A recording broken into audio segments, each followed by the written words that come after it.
What's up, everybody? Welcome to That Wannabe Film Class, the show where we love movies. So each month, we choose a theme and choose movies that fit the theme for us to talk about. Maybe it's a movie we love. Maybe it's a movie we have been dying to see. Maybe it's a movie we just find interesting. I'm Ben Bellevue, and I am joined by the villain vixen, the super villain seducer, the asshole apologist, and the damsel who may or may not be in distress, but it's okay because she's handling it, and Twitch queen. Oh. Chloe Naylor. Let's see, new one. Thank you. You were just on Rooster Teeth's live stream show. Like, you're making moves. Twitch queen. Oh, really? I did not know that. That's awesome. Okay. I didn't know that either. That was really cool. Mm-hmm. Yeah, it was a good time. And if you are hearing other voices, we are also joined by two special guests. We have Cameron Hawkins and we have Prince Jackson. Hi, guys. Hey. Hey, how's it going? Good. Thank you so much for joining us for our final episode that's actually going to be us talking about a movie ever. we have this. We have a bullshit episode next week, and then we're done. Yeah. Dang. Yeah. Oh, man. Well, I'm glad I was here for the inaugural last-ish episode. Yeah. I feel honored. I've been looking forward to coming on here. I've seen so many episodes. I'm like, wait, they talked about Hot Fuzz, and I wasn't on that episode because it's like one of my favorite. It's like my favorite comedy ever. I'm like, oh man, I love. There's so many episodes I see you guys whip out. I'm like, man, I wish I was on that episode. I wish I was on that episode. And now we have you. Sorry it took so long. I was it's all good. bad at scheduling guests. I think I was like scheduled for like Halloween or something like that.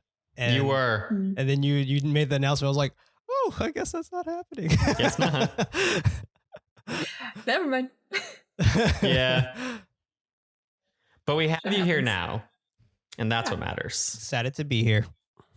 You have an identity beyond horror now. That's not to dismiss the fact that you have an entire podcast about movies that isn't about horror, but you do, for audiences who don't know you, have a pretty successful little horror podcast going right now. So just to introduce both of you to the audience, but we'll start with Prince. Prince, tell us a little bit about yourself. Yeah. So my name is Prince Jackson, to be exact. I am the host of Nightlight, a horror movie podcast. That's Night with a K under the Bloody Disgusting Podcast Network. And yeah, just like Ben said, just to humble brag a little bit, we're on the top 25 list of film review podcasts for Apple Podcasts currently. And that's crazy. Yeah, it's wild. It's crazy. so weird. I never thought in a million years that would ever happen, but here we are. So I've been quite busy lately, but I'm going to be having a kid soon, so I'll be on paternity leave from the podcast for a bit, which I'm actually kind of stoked about, but it's bittersweet. But yeah. Very nice. Yeah, a little break is nice, though. It is. Yeah, it's gonna be nice. I don't know if I can consider it a break. Sure. Yeah. No. Like, you have a child. Cameron, what about you? Can you? Yeah. So my name's Cameron Hawkins, and I write for DualShockers.com. I do video game stuff. I've been featured on IGN, Inside Gaming, and Kind of Funny Games Daily. And I love movies just as much as I love video games. So I am looking forward to talk about, in my opinion, probably the best film of the 2010s. Oh yeah. Love it. Okay. Yeah. Honestly, Yeah. a real good one. So, guys, this month we're talking about movies with strong Black representation, as chosen by our guests, who we've been having weekly throughout the month. And today we're talking about Moonlight. Cameron, you chose Moonlight. Prince so graciously decided to join us despite us not talking about a horror movie. And so why don't you tell me, like, why'd you chose Moonlight? What does this movie mean to you? Oh yeah, I think Moonlight is it's not, well, it wasn't my favorite movie of the past decade. I think it is the best movie of the past decade. So I just heard like really good things about Moonlight. I saw that the Metacritic score was like a 99. I was like, okay, I got to see this movie and see what this is about. And because I was just like, I don't recognize any of these people, because this was the film that I was introduced to Mahershala Ali. And so, me and my buddy went to go see the movie when I was like down in Vegas visiting there for the time. and I was just like, oh my God, Moonlight's like in theaters. We got to go watch it. And so we went to go see it. And when the movie finished, we just at the same time just turned our heads to each other and just walked out. And that we were just like speechless when we saw it. And just my first words when we got out of the theater was just like, holy shit. Like that was just phenomenal, like in every sense of the word.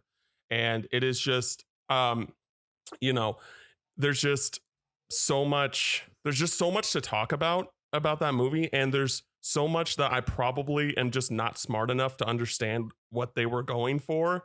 There's so many bits. I'm like, does this actually mean something? I'm not entirely sure. Or does this really mean something? Or what does this really mean? And there's just so many layers to that film. And I think that when it comes to just dialogue, it's the most convincing dialogue. It doesn't feel like it was a movie that was written. It just feels like this is a real conversation that's happening in every scene.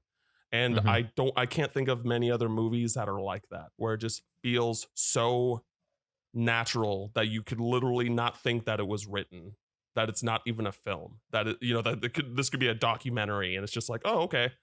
It's just, I don't know. I just was completely blown away from watching that film. And I remember, because so little people at the time saw it once it hit Oscar season, and everyone was up in arms about La La Land. And I know that a lot of people love that film. Personally, I think it's extremely overrated. I agree. But I was just like, no, y'all, you need to watch Moonlight. This film is like way better than La La Land. And like everyone was like, oh, La La Land's gonna sweep the Oscars. Like, all the media, like all the film sites, La La Land's gonna win this and this and this. And I'm like, I hope not. And when they did the whole thing where they accidentally fucked up and said La La Land won Best Picture and it was Moonlight, I literally was like in a ball on the ground, so happy, because I was like, yes. And it didn't even have to do with like, oh, this is an all black cast film that won Best Picture. It was just a great movie, like a phenomenal movie. And that's just all the benefits that film has on top of it. So yeah, I love Moonlight. I mean, it's definitely in like my top 50 favorite films. And I think that it's, again, I think it's arguably like either that or Birdman personally. I think it's like two of the best films of this decade. So yeah. I was in that boat when the Oscar season came around, where I hadn't seen Moonlight. But I was in the very like unique position where I was in film school at the time. So I was surrounded by film majors who were all like horny for this kind of shit. And they were like, La La Land can't win, man, Moonlight. And I had this one friend, her name's Jen, and she was super passionate about it. So I was sitting in this Oscars party, and she was there. And I was like, I mean, I liked La La Land. Like, I haven't seen these other movies. I don't know if they deserve it. But the thing happened with like the accidental fake out. And they announced Moonlight, and Jen lost her shit. And that was really like my only reference point for Moonlight, is just the sheer excitement she had for it when it won. Yeah. Yeah. Barry Jenkins, Wild like night. his reaction to what happened when he was still in the audience was basically me at home, just like, no way. And yeah, like I just want to sit down with Barry Jenkins and just discuss about this whole movie. Like, I loved Beale Street if Beale Street Could Talk as well, but like, even though I think that was a great movie, it's not even, it doesn't even come close. It's not to close. Moonlight. Yeah, I agree. So it's great. Have you seen his first film? I don't think so. It's Medicine for Melancholy, I think it's called. But it's like, it came out in 2008, so it's just like very removed from the era of Barry Jenkins we're in now. And it was like a super small, like $15,000 budget indie film. I think shot in San Francisco. So like it's just not thought of in the Barry Jenkins pantheon, but it's supposed to be quite good from what I've heard. Isn't Barry Jenkins married to Lulu Wang? He's not married to her. Boyfriend and girlfriend. They're in a relationship. Got it. That's cool. They've been dating since 2018, I think, and I love it. It's so like, obviously, like they're more than just like the figures that they present as, and like I hope they have an actual happy relationship and all that stuff. Yeah. But the adorableness of like the Moonlight director and the Farewell director being a couple. I love it. Yeah. That's pretty fantastic. It's Yeah. good. Good shit. Both those films so good. I was watching an interview with like I think it was the Hollywood Roundtable this past year when Lulu Wang was part of it because of the Farewell, and she was talking about her like relationship with Barry, and she's like, yeah, Barry really wants us to go like live in Hollywood Hills and get a house up there, and I'm like, no, Barry, like I want to stay in the city, you know, like be on the streets, be among the people. And she's like, and that's our big contention right now. Is he's just like, I want to get out of here, man. Anyway, so for the rest of us, obviously we didn't choose this movie, but I am curious to know like what our impressions of it were going in. Chloe, for you, had you seen it? Did you know much about it? No, which I've been meaning to watch it for years, but just never got around to it. Like, I think the most interaction I've had with it is that I made a meme on Oscars night about it winning. I think I've seen that. Popular. Yeah, it's like the Star Wars scene of Rey snatching the lightsaber away. It's that. Yeah, good stuff. Good times. And then I've seen like clips or gifs like here and there from the movie, but like I had an idea of what it was about. I've never actually just seen it though. I'm so glad I did though. This is really good. It is very good. I was really curious to hear what your thoughts on it too, just because like it is a very like slow indie bullshit kind of movie in its own right.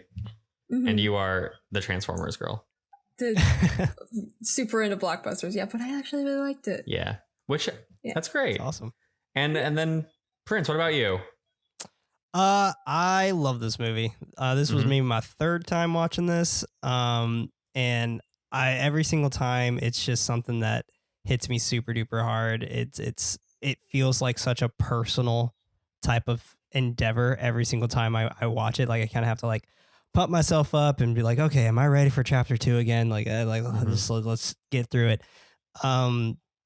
But it's such a personal film just because of my background, where I grew up, and initially a kid being from the hood in San Francisco, which feels weird to say, like most people don't even really know this about me, but it was always that concept of you being different in the hood was like a no. It always felt weird. And granted, I didn't have a sexuality difference or anything like that, but I was into different music. I talked different. I wore my pants tighter than everybody else. I didn't want to do drugs. I didn't want to sell drugs.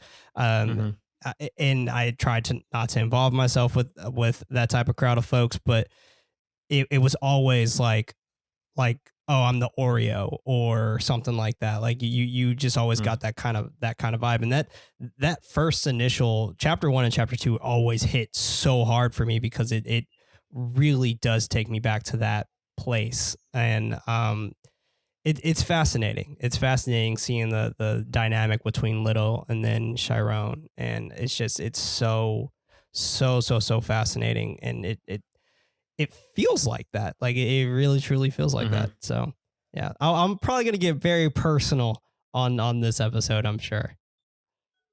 Between our Fruitvale Station episode and our blind spotting episode, we've gotten very personal, like very personal. I believe Emmett Watkins said he felt like he was in a therapy session. So feel free to unload any baggage you have. Yeah, I can like retweet what Emmett said about blind spotting, because that is one of the few films, that's like the only film I can think of where I like really could relate to what the messages of that film was. And like I literally was like walked out of the theater crying, which very few films that has happened to. So go watch Blind Spotting, because it's a beautiful movie. Good. Yeah. If you're listening to this episode and you haven't listened to the Blind Spotting episode, just to reaffirm everyone's opinion from that episode, fucking watch Blind Spotting. Yes. It's so good. It's so fucking good. But we're not here to talk about Blind Spotting. We are here to talk about Moonlight. And before we dive into what happens in this movie, I'm going to take us through a bit of the backstory with the crew, who's involved, what they do, shit like that. The movie is written and directed by, as we've mentioned already, Barry Jenkins. Barry Jenkins grew up in Liberty City, Florida, where this movie is set. He studied film at Florida State, moved to Los Angeles right after, and spent 2 years as a production assistant, then made his screen debut with My Josephine, which was a short in 2003. But his breakout was Medicine for Melancholy, a low-budget indie movie that came out in 2008.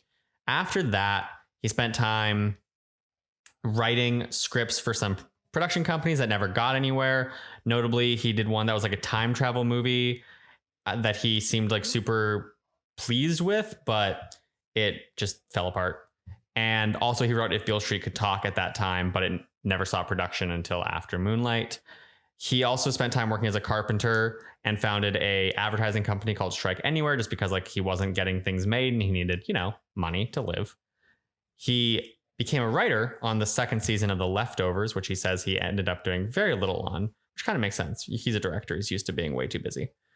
And then obviously he directed Moonlight in 2016, his first feature in 8 years. He also directed the 5th episode of Dear White People in 2017. And finally got, as I mentioned, If Beale Street Could Talk produced. His upcoming projects include a TV adaptation of the book The Underground Railroad and a movie based on the life of boxer Clarissa Shields.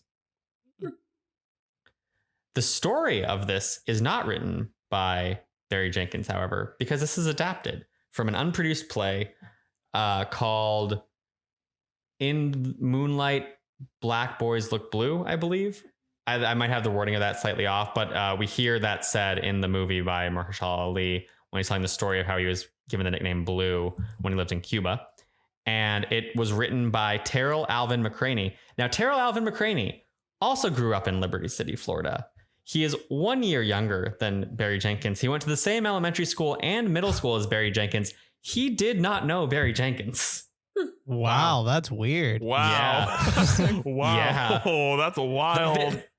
Barry was introduced to the play through a mutual friend. So like it does make sense that they have that connection, but it is still weird that they were this close and did not know each other. Now they're so entwined with each other.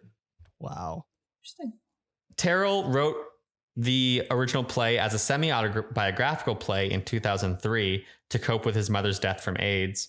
He has he graduated from Yale's master's playwriting program.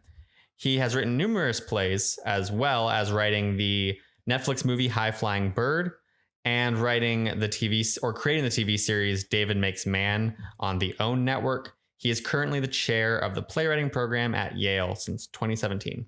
Wow. Yeah. Very nice. Cast includes a lot of actors playing the same role, technically. So I'm going to break it down by character first. We have Chiron, played by Trevante Rhodes as the adult version of him. Since Moonlight, he has been in Bird Box and The Predator, and he has an upcoming role in The United States versus Billie Holiday. We have Ashton Sanders as the teen version. He had a small role in Straight Outta Compton and then his breakout in Moonlight, since he has a starring role in Wu-Tang, an American Saga on Hulu. And then Alex Hibbert plays him as a kid. There isn't really much information on what else he's done because he is a child and probably is going to school. Kevin Jones is played by Andre Holland as adult Kevin. He has previous experience acting in McCrandy's plays, and he's had film roles in Selma, 42, High Flying Bird, and A Wrinkle in Time. He also has TV roles in American Horror Story, Roanoke, The Nick, and Castle Rock. He has an upcoming role in The Eddie. Gerald Jerome played Teen Kevin. Moonlight was his first feature role, and he went on to be a lead in When They See Us on Netflix. And Jaden Piner plays Child Kevin. I'm assuming I'm getting his last name right. I could be wrong. That goes for every name in existence. I don't promise to know things. I think that's right. Yeah, probably. Yeah. Of course, we have Naomi Harris as Paula. She is the daughter of a screenwriter. Her mother wrote for EastEnders in London. She is from England. She started acting at the age of 9. She had her first notable starring role was in The Tomorrow People, a 90s remake of The Tomorrow People, which was a 70s British show. And then they made it in the 90s, and then they made it in America in the CW, and that flopped. Anyway, she went on to have roles in 28 Days Later, James Bond, since Skyfall, where she plays Miss Moneypenny. She's also been in Pirates of the Caribbean and Mandela, A Long Walk to Freedom. She has an upcoming role in, and Chloe will like this, Venom, Let There Be Carnage. Is she what's her face in Pirates of the Caribbean? She's Tia? I thought she was She's not- Calypso. She's not Calypso? I don't think she's Calypso. Okay. The name that they showed wasn't Calypso. However, I don't know if she has like a second name. Because I know she's British. Yeah. Well, here, I was just curious about that. But wait, is she Calypso? She is Calypso. Is she? Yeah. Yeah. Huh. Yeah. There are What name did I pictures of her. see? That's wild. Mhm. What name did I see? I never realized that. Confusion. But fun fact with Naomi Harris is that she filmed her scenes while she like in the middle of doing her press tour for Spectre. Mm-hmm. And apparently, because she's not from America, she had like some issues with her visa, so she only could stay in the US for 3 days before getting kicked out. Oh, So they filmed all of her scenes in those 3 days. wow. Wow. It's like, so that's crazy. Goodness. Okay. That's awesome. That might explain why she's not in the movie that much too. Mm-hmm.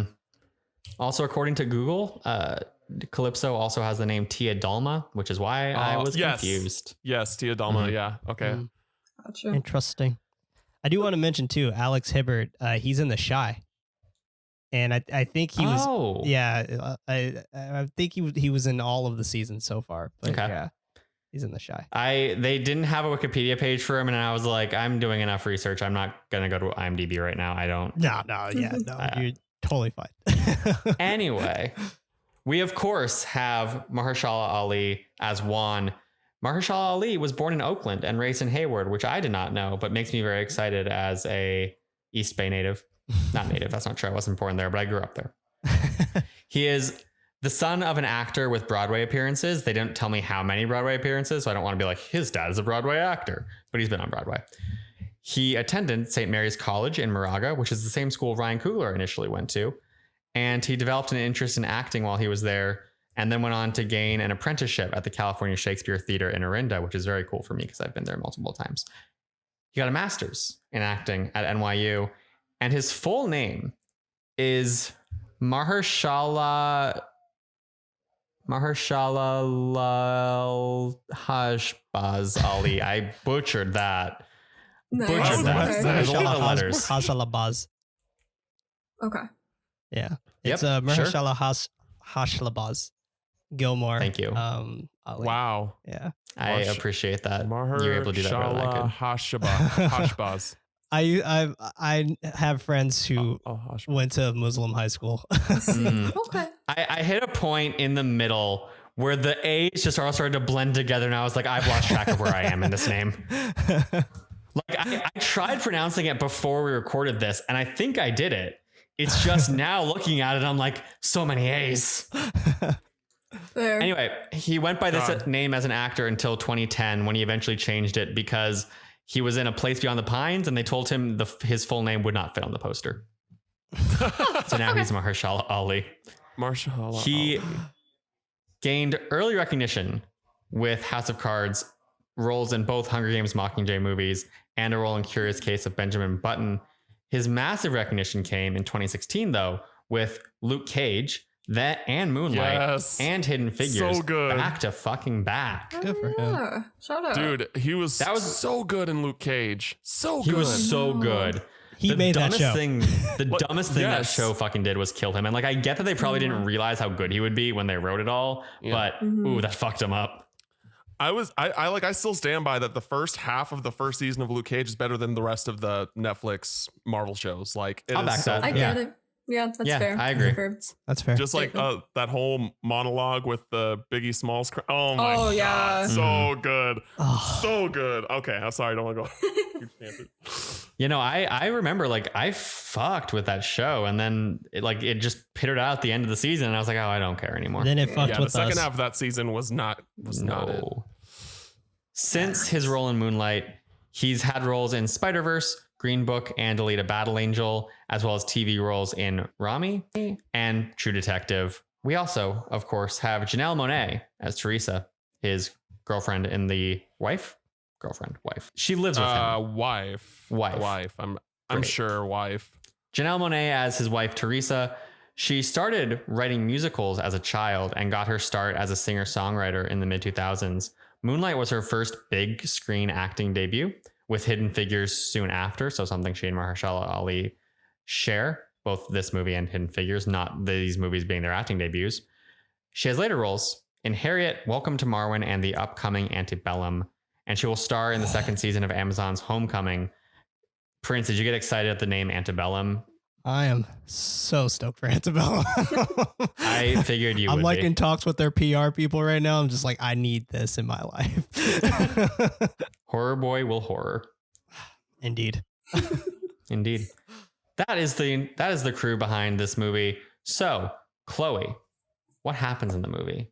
Yes. Oh my gosh. So much. Well, not so much, but you know. It takes place in It's 3 pretty slow. chapters. It's slow. But I actually appreciated that today for... No, I do. Yeah. So, first chapter is called Little, and it's in Liberty City in Florida. It takes place during, like, so we follow, like, Juan. He's kind of like a drug dealer, sells crack and all that, and he finds, Chiron, who's called Little, when he's hiding in a crack house from bullies. And he's like, hey, come over. He lets him stay with him and his girlfriend, Teresa, that night, gives him dinner and feeds him. And then brings him back to his house the next day to his mother, Paula, who was like, oh my God, where were you? Hello.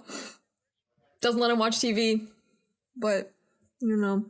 But And just like right off the bat, I appreciate how much this movie is just like honest with its characters, because I feel like there are versions of this movie, and not to say that it's inherently bad to do this, but there are versions of this movie where like you don't know that he's a drug dealer until later because you meet him in terms of like his relationship with Chiron. And I feel like Blindspotting kind of does that, where like you don't know why he was in jail, and there's a reason for that, and it's good, don't get me wrong. But I like that this movie is like, no, like he's a drug dealer and that is a complication of who he is, but like he's also able to be a good person, and we don't need to be told that later to appreciate him as a person. Right. But Chiron's mother still kind of wary of him, but he still goes out to spend time with Juan and Teresa. Juan teaches him how to swim, mentors him, tells him he can choose his own path in life. Good guy. But one night he finds Paula smoking crack with one of his customers, and he's like berates her for smoking crack when she should be taking care of her son. She calls him right back out for telling her crack in the first place. Then they argue over like, oh, you gonna raise him? Like, it's rough. Such a good What scene. a scene. Such a good scene. so good. That's probably my favorite scene in the entire movie. I get it's just, it's just so raw and so real. Absolutely. Damn. Yeah. She kind of implies she knows why Chiron gets tormented by all of his peers and everyone at school. Kind of like implying, the way he walks. And then she goes home and kind of takes her frustration out on him. Those nightmare scenes are kind of like freaky, but oh gosh. Let's see. The next day, Chiron is at Juan and Teresa's place again, having dinner. He tells them that like he hates his mother and asks what the F slur is. I won't say it, but Juan tells him it's a word to make gay people feel bad. It's like there's nothing wrong with being gay. You shouldn't let other people call you that. And I think that's like a nice thing to see too, is that he like does accept that he's like theoretically could be gay, but also I feel like because Juan did also come up in like, he's a drug dealer and he's like part of this culture, and this culture does like suppress sexuality. But what we also see is that like so much of it is at its head in high school, and it just sucks how much high school creates this environment where that shit shapes us. Because like Juan might have had that same mentality in high school where he was like, oh, fuck gay people, like I'm gonna make fun of the gay kid. But he's grown out of that, and it's just if you could just survive high school, maybe you could get better and like be okay with who you are. But high school fucking sucks. It really does. Yeah, I like us to think that all of us are better people than we were in high school. Yeah. So. Yeah. I definitely am. Yeah, me too. So I mean, but no, I really, the thing that really I love and hate about that final scene for the first chapter is that like Juan feels terrible to like admit like, yes, I sell your mother crack. I sell your mom is the way she is because of me. And you don't get any resolution towards that. It's just you don't, it goes straight to the, you know, he's in high school now. You don't know, like you don't get to see any scene where like they talk about that again, and maybe like Chiron like forgives Juan and like, or like anything like that, and then boom, Juan's dead. And the movie doesn't really give you anything to make you get an assumption as to how Chiron feels about Juan being dead. Like, you know, now that Juan's gone, like how he feels about that. That, you know, like Teresa like is still willing to house him and stuff like that, and like he finds like a safe space there, but that doesn't particularly mean that they were on good terms, or if they were, you know, what their relationship was after all those years. So it's one of those things where it's really compelling, but it's also like, as a viewer who just wants to know, you're just like, so I really like how they did that with the end of the first chapter. Yeah, I agree. Yeah, me too. Yeah, so that's how the first chapter ends. Juan admitting that he sells drugs to his mother. Then begins chapter 2 called Chiron. Now he's a teenager and dealing with bullying, and oh my gosh, it's rough.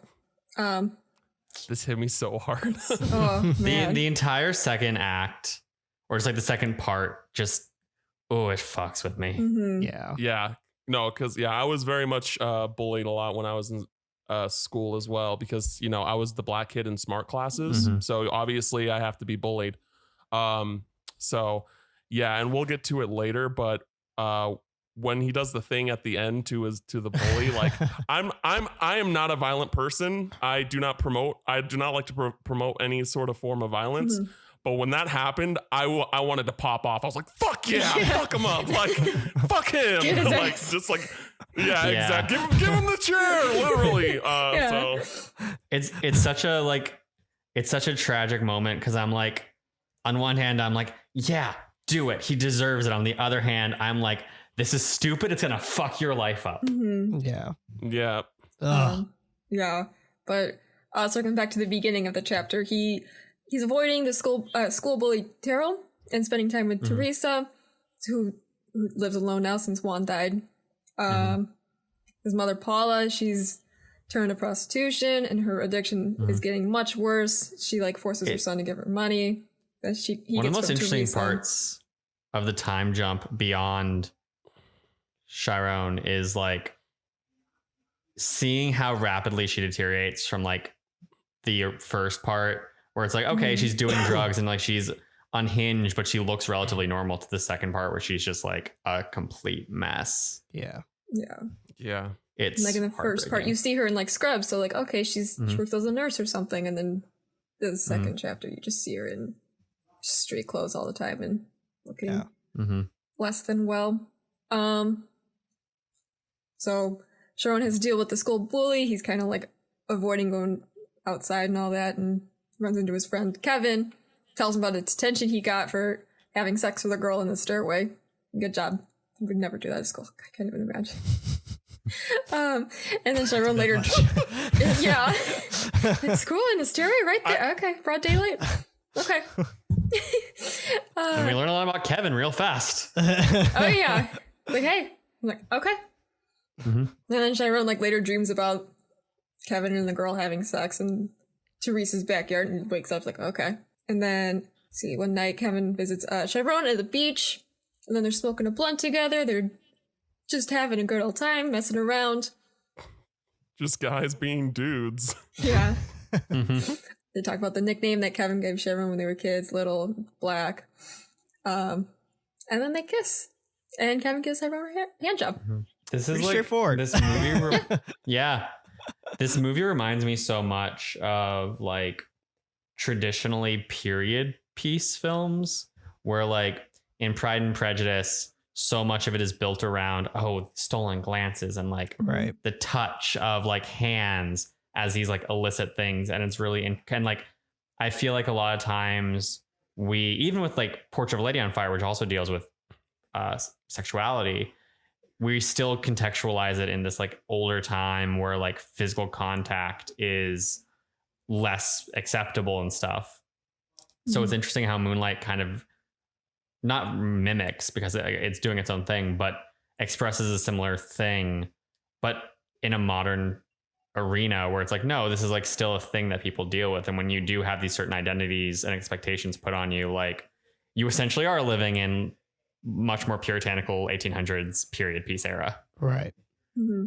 And I would even say too that when you get something like this, like especially in the neighborhood that they're growing up in, things like that, like that's extremely taboo, Mm-hmm. right? Mhm. And they felt that sense of comfort, one, not really being in their environment for a second, and I think this scene is just like you said, like it's so Victorian, and I love Mhm. it, and it's something so vulnerable about this particular scene that just makes it feel even better. And God, man, kudos to this particular scene in general. Just Mhm. you Mhm. just Yeah. see that like they absolutely adore each other, and they didn't really truly know how to express that. So Kevin initially expressed it the way that he thought he should express it, and Chiron was just like, "I'm following your lead. Like I've never done any of this before." So Mm-hmm. Mhm. it's absolutely fascinating. For sure. Yeah, absolutely. Yeah. The good feelings have to go away though, because the next morning the bully Terrell manipulates Kevin into participating in like a hazing kind of thing. He's like, punch Chiron, just beat him up until he stops getting back up, and all the boys just attack him until the teachers intervene. Principal's like asking Chiron, like, hey, who did this? Who did this? And he just refuses to say anything. Reporting him's not going to solve anything. But Yeah. the day after that, he walks into class, smashes the chair over the bully's head, and then, which is great, but then the police arrive and arrest him, and he's sent to jury. Yeah. Yeah, I really like the scene with I don't know, the attorney or something. Yeah. That's like Mhm. wanting him to Oh, yeah. report them, because it's just like nothing's going to change. Nothing's going to change because it's more than just these bullies. There's more like that makes his life the way it is than these bullies. Like these are they're just like a small portion of the bigger picture. Mhm. So Right. I really liked that conversation. Mm-hmm. And I love how this movie, like, it isn't directly dealing with this, with like the issues of like police and stuff in the way that some of the movies you talked about are, but the fact that like he is so picked on and you feel for him so long, and then his one act of like breaking just a Mhm. little bit, and like he's put up with this bully for so long, and it's only because he sicked his like this one solace he had in Kevin on him that he snapped. Yeah. And because of that, he goes to jail. And because he's in jail, he falls further into this world and becomes who we see as an adult. And that Mhm. fucking sucks. And the fucking It does. prison system's broken. Yeah. True that. True that. So that's how the second chapter ends, and then begins the third one called Black. So Chiron is now going by the nickname Black, and he deals drugs in Atlanta. He gets calls from his mother all the time asking him to visit her at the like rehab center that she lives now. And then when he answers the phone thinking it's his mother, and it's Kevin inviting him to like, if you're ever back in Miami, just come hang out, I'll cook you something. So Chiron makes the trek back down. He visits his mom. She apologizes for like not loving him when he needed it. She tells him that she loves him even if he doesn't love her back, but they kind of reconcile before he leaves, and it's such a good scene. It's a good scene. So good. Really great. Mhm. He continues on to the diner that Kevin works at. And oh wow, it's so nice when they get like just them chatting. Kevin makes him a meal. They talk about life. Kevin tells him that he had a kid with an ex-girlfriend of his. So they're not together anymore, but he's there for the kid. It's interesting to see how much he changes too, because I think one of the coolest things about the time jumps we have here, because this movie in a lot of ways reminds me of Boyhood, but like better. Yeah. And Yeah. I think one of the reasons is, aside from just like structure, one of the reasons is like you don't need every year in a person's life to see the changes in them. And I think it kind of helps that you don't have every year, because it's like when you're with family or when you're living with someone and they're growing their hair out, you don't really notice that it's happening, or you don't notice that they're getting taller. But someone who isn't around them all the time, if you come back like after 2 months of not seeing someone and their hair is growing out, you're like, oh my God. And I feel like this emphasizes a lot of that, because we have that juxtaposition of like who he was in part 2 and then who he's become in part 3. And then the sudden shift he kind of has back to his part 2 self the second he's around Kevin, which just like says so much. Yep. Absolutely. Yeah, absolutely. When, you know, it switches to chapter 3 and he just looks so different, like, you know, build wise, but he's still like, you just see it in his face. Like, shout out to the casting director or whatever, like, because they really do make all 3 of the actors feel like that they're the same character in the face. And the scene where he's talking to the drug dealer, telling him that, you know, the count's not good and stuff like that, and you know, you're like I was like scared for the drug dealer. I was like, oh my God, like what has Chiron become? Like, you know what I mean? And then he was just like saying, oh, I'm messing with you and stuff like that. I was just like, oh, okay. You got me scared for a second there. Still sound like you're not messing with me. yeah, exactly. But yeah. And then when he meets Kevin and talks to Kevin, it's just like complete tonal shift back to when he was younger. And it's so well done.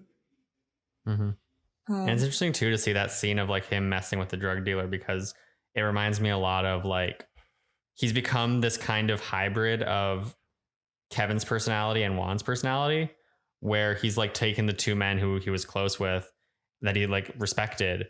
And he's kind of got like, he's got Kevin's kind of charisma and jokiness. And then he has Juan's kind of like, hey, he's a drug dealer, obviously, but also Juan's kind of like, you know, checking in with the people he's working with, like caring about them, but also pushing them to do what they need to do. Right. Yeah. The morality. Anyway, Chloe. Yeah. What's going on? So Chiron tells Kevin that he's started drug dealing from being put in juvie, and that just one thing leads to another. And he asks Kevin why he really called.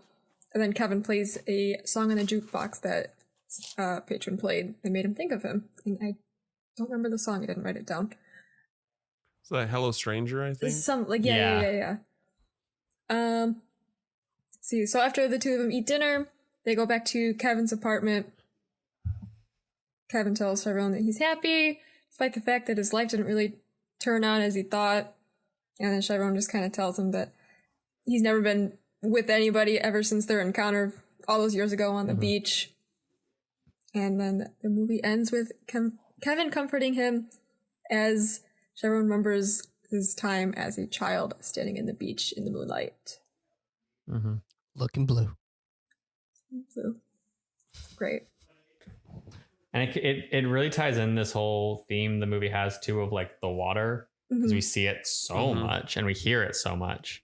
Yeah. And it's really my takeaway from it, and I feel like there's probably a million takeaways from it and like a million interpretations of it, and I have no idea if mine is anywhere close to what they intended. But the interpretation that I kind of had is like the first time we see him in the water is with Juan, and that is also like one of the few times he actually has like positive physical contact aside from when he's with Kevin. And then we also hear the water every time he is with Kevin, like when he has the sex fantasy of Kevin, and also when he's like with him on the beach, obviously because he's like next to the water. And then when he starts to like harden, quote unquote, and when he becomes part 3, we see him like only interacting with, like he's in Atlanta, he's only interacting with water when he's like splashing on his face. And then in that final moment when he does have like physical contact again for the first time in a decade, we see that flashback of him in the water or by the water again. So it's like he's been starved for this necessary life sustenance for so long. Yeah. And didn't Kevin also live by the water too? I think so. Yeah. Yeah. It's a whole. There's so much metaphor in this movie, and I'm Yep. like, much like Cam was saying, I'm not smart enough to get most of it. Yeah. Yeah. I think too, like when it comes to like the different types of wave noises and oceans and things like that, Mhm. it's kind of like the sea that takes away your problems. Like it's Mhm. such a beautiful thought when you truly like think about it. And every single time we hear the water, it kind of felt more peaceful and something overcoming was happening pretty much every time that we heard the water. Like there was like some type of shift inside of Chiron every Mhm. single time I felt like we heard the water. Um, and I thought that was absolutely fascinating. And it reminds me a lot of the movie Waves. I don't know if you guys have seen that, but I've been mean to, but no. oh man, it's one, it's really good, but Mhm. it's that same exact concept of when you hear the water, there is now a shift in someone, and it's such an interesting line that they played with in this film. Yeah, no, for sure. Like it's this. There's a sense of like it cleansing, I think, or like because in the first Yeah, scene with Juan and him in the water, we see him essentially being baptized, which is this idea of like rebirth. And I right. feel like we get that sense of like every time we hear the water, it's his chance to change. But we also kind of feel the sense of like, but water is also a tide that pulls you, and it also feels like he's being pulled by the world around him. Yeah. Anyway, that is the movie. That's what happens, but there's so much more than what happens. So I know we already touched on this a little bit when I asked Cameron you why you chose the movie, but if you want to go more in depth with it right now, also Prince, if you want to answer, or Chloe, if you want to answer, anyone wants to answer, what about this movie do you connect with personally? And since Cameron has had a bit of a chance to talk about it, Prince, why don't we start with you? Sure, yeah. So this movie, like I said a little bit earlier, has so many personal experiences that are shown throughout this movie. And for Mm-hmm. me personally, it was such an kind of like a reflection on my life and the things that have happened to me, where I have had family members who are drug dealers, and my mom actually wasn't there for me either, and I don't know my dad, and it was all those types of things that were just like, holy shit, this kid's life is mine. And it was interesting when I would see certain scenes, like when he initially had that male role model, because that's something that is, especially in, I wouldn't necessarily say the whole black community, because that would be stereotyping myself, I guess, but initially that's something that you hear, like it's a fucked up stereotypical joke that you hear all the time. Oh, where's his dad, kind of thing. And every black guy or black kid or black boy, doesn't necessarily matter, always kind of feels like they're left out when it comes to uh I when it comes to them not having a dad. And Mm-hmm. that is always something that I've always have thought about, especially for me. My grandmother would tell me stories of when I was a kid, maybe 2 or 3. I don't remember them obviously, but she would always say that I would sit on the stairs and cry asking where my dad is. And no one ever knew who my dad is. My mom suffers from schizophrenia, therefore she can't really answer that question. Um, but it's those types of situations that I saw throughout this whole movie that was just like, wow, like this is such a rough type of experience that this poor kid was put through. Um, and it shined completely throughout the whole film, especially for myself, while I was watching it. But when I have like family members that I would speak to and things like that, like for example, my uncle, he was addicted to crack, and yet, since even though he was addicted to crack, he was considered my male role model. Mm-hmm. And not necessarily I looked up to him like, oh my God, like you know, you're doing drugs. I want to do drugs. It didn't necessarily come out like that, but it was something where it's just like, I had such a love for him that I considered him kind of like a father to me. And that whole concept of where I knew in the back of my head, I shouldn't really feel this comfortable around him, but I do.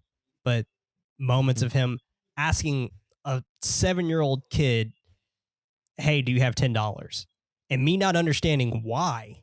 And then I would give him money, and then I would tell my aunt and be like, yeah, I gave him $10, and she'd be like, don't give him any more money. And in seeing that progressively get more aggressive and things like that as time went on was tough for a kid. Honestly, no kid should have to deal with that. But fortunately, it happens. But initially, when all of that kind of transpired, and seeing that kind of going into this film, especially where you get that moment of where Chiron leaves the table when Juan tells him that, yes, I sell drugs to your mom and things like that. That's how I initially felt, where I was just like, I feel like I can't really run away from this, but at the same time, I want to.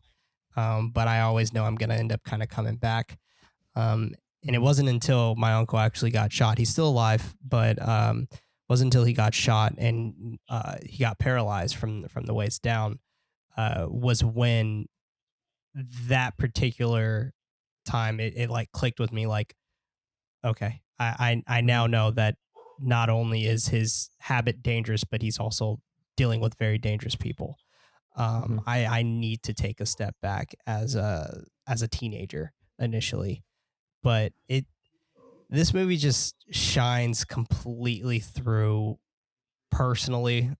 Like it hits every aspect. And my brother actually he is gay, and I can only imagine how he felt after watching this film. And it's just all of those different types of spectrums, and it's a fascinating cultural movie that I feel is very, very personal to me personally. Do you feel like for your brother, he probably went through similar experiences of like masculinity kind of stifling his ability to feel to be himself in your community? In our community, yeah, but we all grew up with women, so that honestly made it a little bit easier. We grew up with our aunt and our grandma, who were initially, they played the roles of mom and dad, and they always have been super open and acceptive of that kind of stuff. But when you get into the neighborhood where no one is really like your family, that's where it got a little tough. I think my brother was 28 when he came out to us officially. And we all knew, we all of us were just like, no, we know. And when he told me, I was like, Malachi, I knew you were, I knew you were gay since we were like, I was like 13. Like, no, you're fine. And initially, it's funny because his name is also Prince, but I call him Malachi, and he calls me Moses. It's a thing. But initially, when he would have to like kind of make excuses, and he would have fake girlfriends and things like that I generally do think he cared for, but initially he would use them, which I also thought was a little messed up. But he would use them to initially say like, this is my mask. Like, nope, look at my beautiful girlfriend that I have right here. This is me. Like, don't look at my sexuality anymore. And I could tell that it's something that definitely would probably really stick with him if you watch this. I don't think he has seen this, but if he were to watch this, I think it would definitely stick with him. Did your experience with like drug dealing and that kind of stuff have any influence on your perspective of Juan, either positively or negatively? Not necessarily, no negatives really. Mainly because that's just how it is. You try to find that sense of initially a father, that parent. And wherever it may be, whether they're completely flawless or not. Like it's just that type of situation that you may find yourself in. And it sucks, to be completely honest, especially when people don't want to be truthful with you because they feel like you're too young, or they're trying to protect you or anything like that. It's a bummer. It's a huge bummer when you initially find that out for the first time. And that I do remember me finding it out for the first time, and I think I was maybe 14, and it was when he came home just completely high out of his mind, and it shocked me. I had no idea, and he was asking for more money from me and stuff like that. And I just remember slamming the door and just crying. And it's and even that line where Chiron is sitting on the beach with Kevin, and Chiron said, or no, Kevin asked, like, what do you cry about?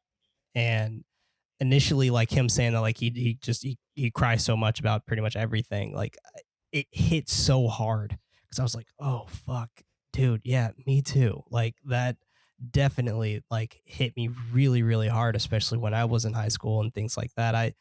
Another thing that some people don't know about me, but I was diagnosed with extreme depression when I was 8 years old, and I feel like I got a okay sense of it now. But initially, when I was diagnosed with depression at such a young age, that was something that I had to initially battle with for years. And coming through that forefront of in high school and all of that, dealing with bullies on top of my depression, and me dealing with isolation, because at that point in time I was kind of an only child. Even though I had a brother, he didn't live with me at the time. He actually left to Tennessee.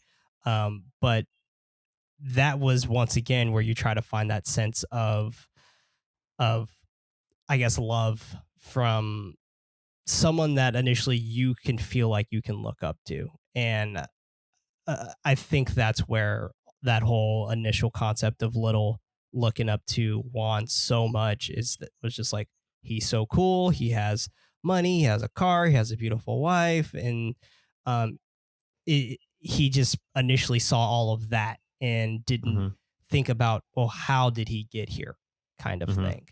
But it's interesting. It's really, really interesting. So, Cameron, I know you already talked about it a little bit briefly, but is there anything you want to go further into? Anything else you didn't say initially about like how you connect with this movie? Yeah, just probably just because it was more recent. But for those listening, my dad recently passed away 2.5 weeks ago, and when I watched the movie today, I kind of got like more of a connection regarding the Little's perspective with his mom, and like, saying that he like hated his mom at a point in the movie and things like that. Because me and my dad had a similar relationship growing up. He was never home a lot. He was working a lot, and whenever he was home, he was always like very cold, angry. Like there were points in our relationship where he was physically abusive towards me, things like that, to the point where like there was definitely a point in my life where I could say I resented him, that I didn't like to be around him, and but and again, similarly towards the end of the movie, where they kind of reconcile that relationship as to the best that it could honestly really be, with everything that Chiron went through. Obviously, like what he went through is not remotely as bad as what I went through, but just like kind of a more comparison, that before my dad passed, like our relationship was definitely the best it ever was. But like it wasn't until like maybe after high school where things, I think things got better on throughout the years, but I don't think it was like I was scared of my dad. I was literally scared of him. And because he was, one, just an intimidating person, and then two, just like my experiences with him as a child.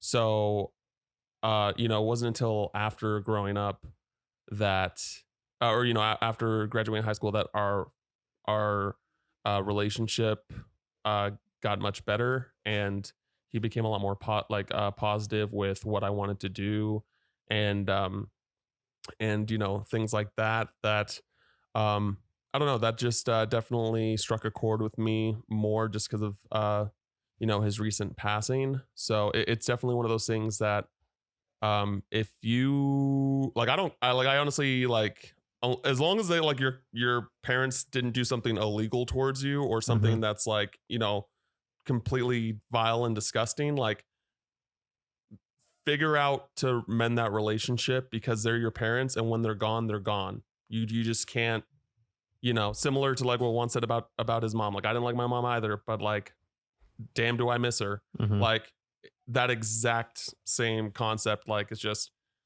I don't, like, it doesn't matter. None of that shit matters. Like, they're your parents, and if you can try and reconcile that relationship to, as like, in any way, shape, or form, try your best, because once they're gone, you never will have the opportunity again.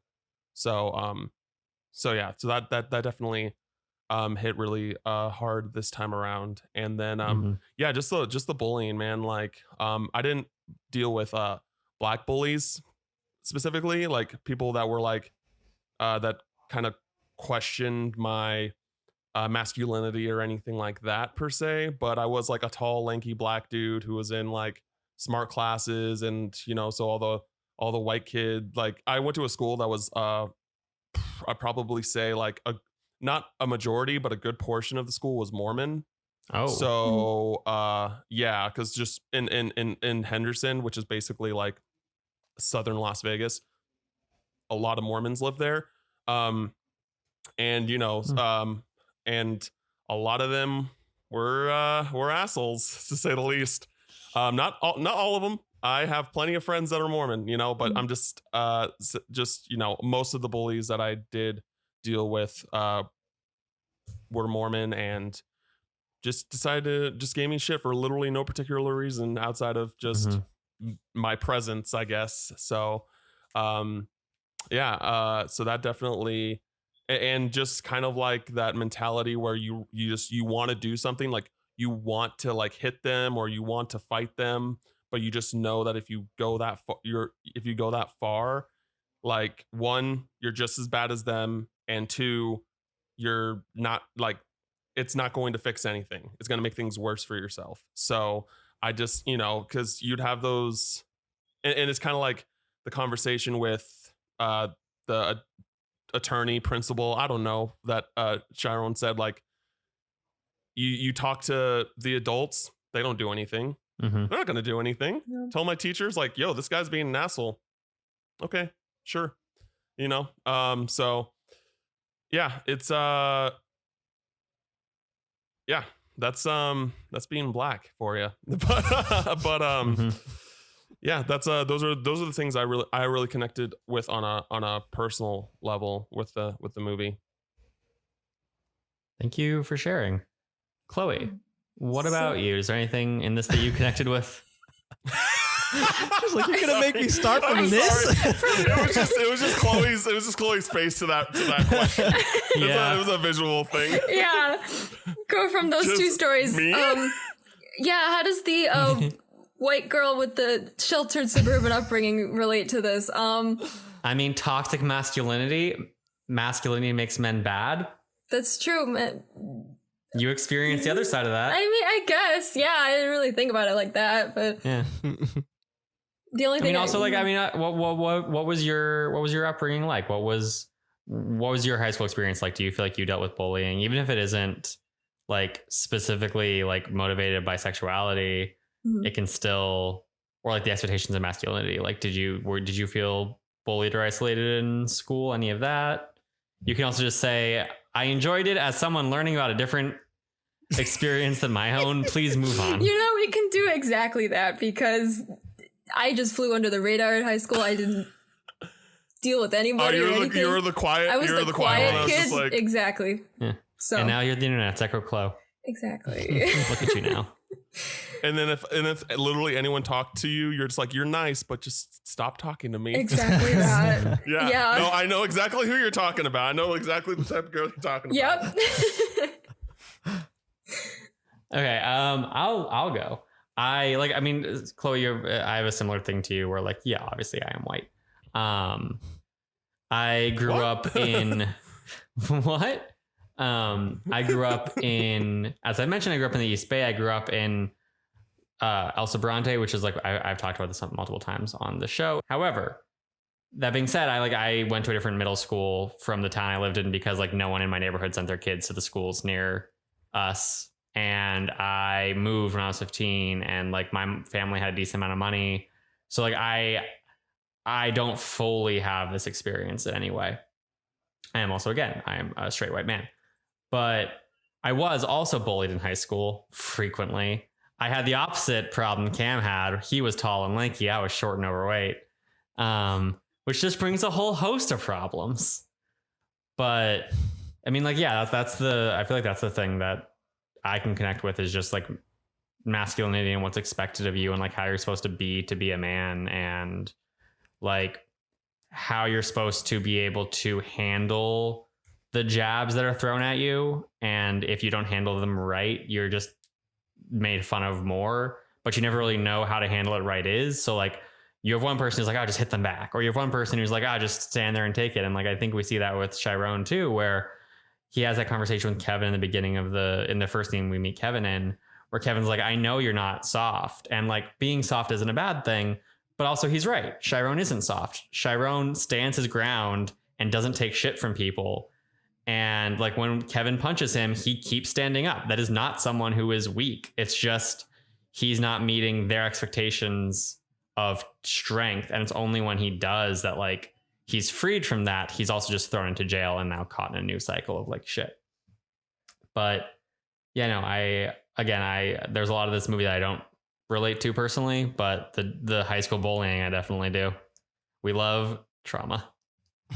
That's actually another thing I wanted to add on. It wasn't particularly in school, but because my dad, as a side job, like basically as long as I was born, he officiated sports. So I'd meet all of his officiating buddies, and then, you know, because I'm tall and black, they're like, oh, do you play basketball? Do you play football? I'm like, no, I'm in the marching band. I play the saxophone. And then they're just like, oh, okay. I'm just like, it's just everyone's like, do you play basketball, young man? Do you play? No, I don't. It's like, and that's okay. Yeah.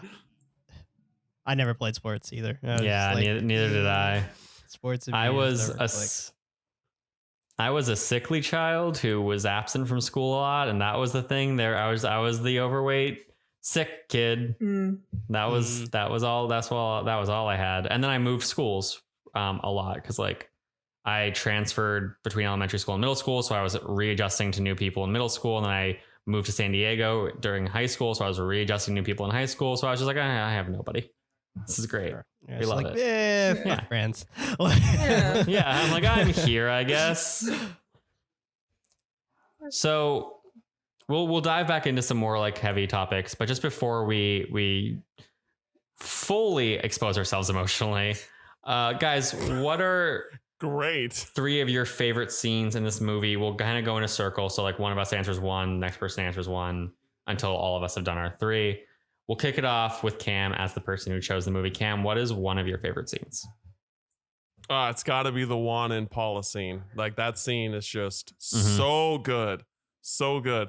Yeah, that's it's just the best just general acting that's happening throughout the movie, I would say.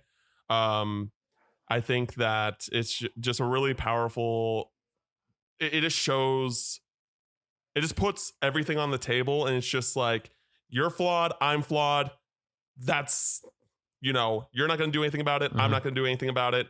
Move on. Don't try and make, you know, a big deal out of this. Like, you're going to lose. Like, no one wins here. I really like that scene a lot.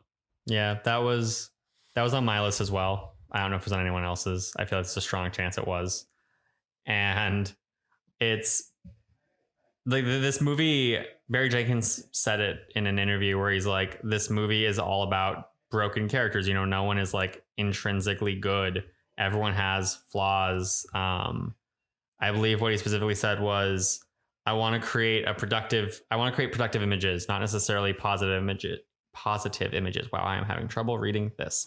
Anyway, overt positivity can sometimes deflect attention away from the problem or create myths that aren't helpful. And like, just on the note of like, I think pure positivity is problematic. I agree. But also in terms of this specifically, it's like, you know, you do, at least for me, I care about Juan, and like, I like Juan, but we are reminded that he is imperfect too. And there's that part of me that like sympathizes with him because he has that moment in the beginning of the movie with the kid he got the job for.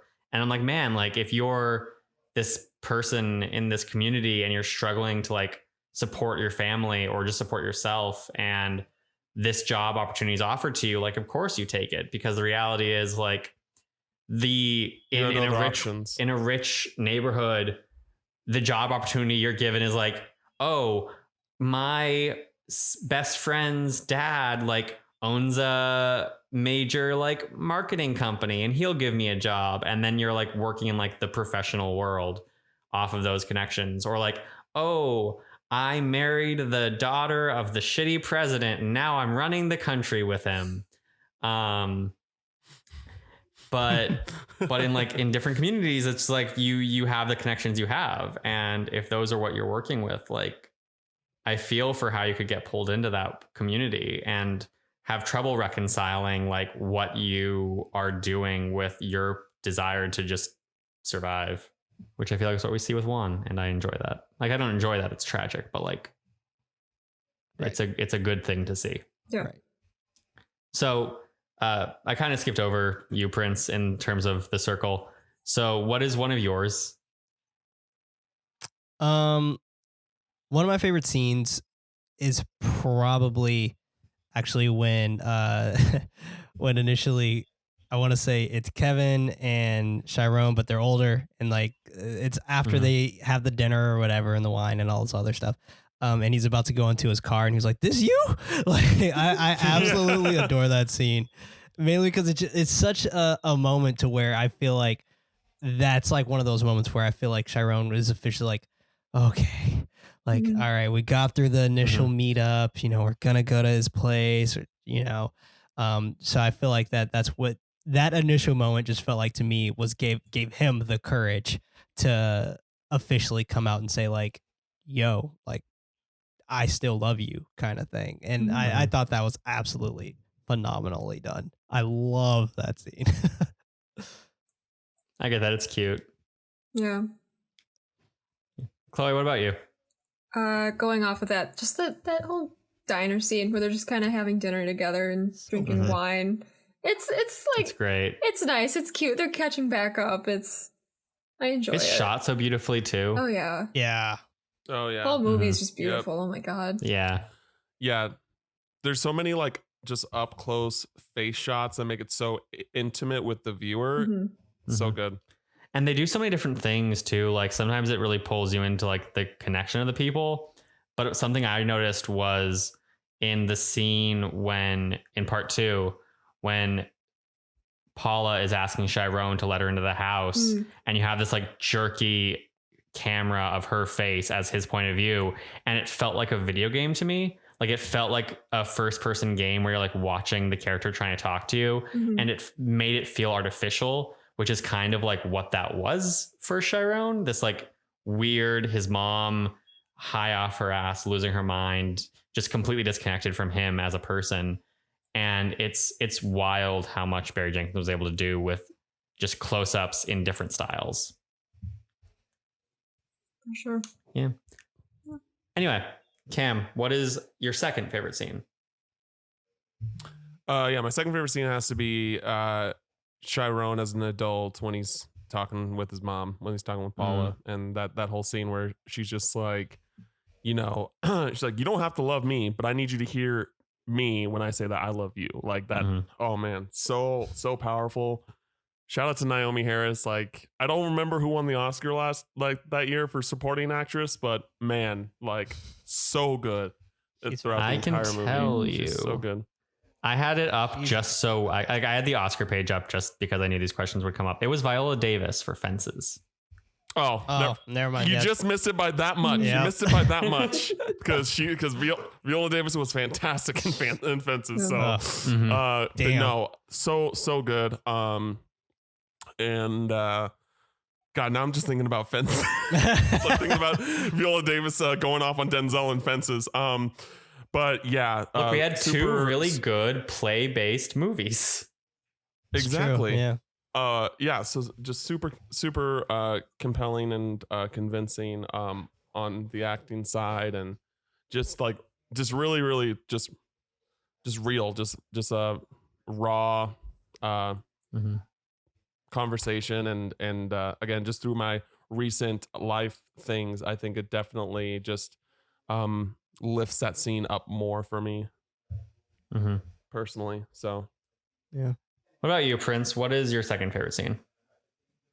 My second favorite scene is honestly that scene initially where Juan and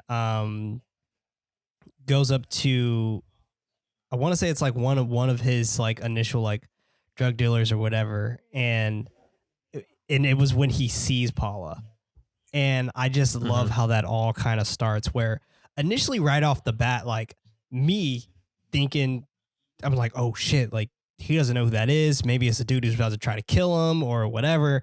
And I'm thinking this movie's about to take a crazy turn. But then it's Paula, and we just get one of the most beautiful, in a way, a monologue, because like he was so dumbfounded by what she was saying to him that he just had no words. And I like to think that he forgot his lines because her words were just that piercing. But wow, like, oh man, I just love that whole thing with him and Paula. It's just phenomenally done. My second favorite scene is, and this was hard because there's a lot of very good scenes in this, but I'm going to go with the scene immediately after his confrontation with Paula when they're sitting at the dinner table and Chiron, I just completely blanked on his name for a second. Chiron comes in and asks him what the F word means and asks him if he's a drug dealer, and just like the amount of cards that are just like laid on the table of that is intense. And like seeing this kid having to try and grapple with like who he is and the fact that Juan is accepting of him if he is gay, and like makes that very clear distinction of like, this word is bad, being gay is not. And then like that moment of pure like, oh man, you're accepting him, and then everything just shattering out. It's all of it's so good. Yeah. Yeah. Chloe, what about you? Basically that whole like beach scene where Juan teaches Chiron how to swim, and he tells him about the story of how he got his nickname is Blue. The old lady saying the black boys look blue in Moonlight. That whole scene is just, it's beautiful, honestly. So good. It is. It's really good. I was assuming someone would choose that. That was the first scene I noted down when I was watching, where I was like, this might be one of them. And it just missed it. yeah, it's beautifully shot for sure. Got it. Yeah.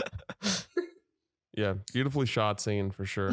Absolutely. So well done. Cam, So good. what is your third and final favorite scene? I don't know if I would say it's a favorite, but I feel like it's a scene that like maybe people don't think about as much. Sure. That I think is interesting is the scene where Chiron comes home and Paula's asleep on the couch, and he gets a blanket for her, and then she says, "You don't love me anymore," and he's just taken aback.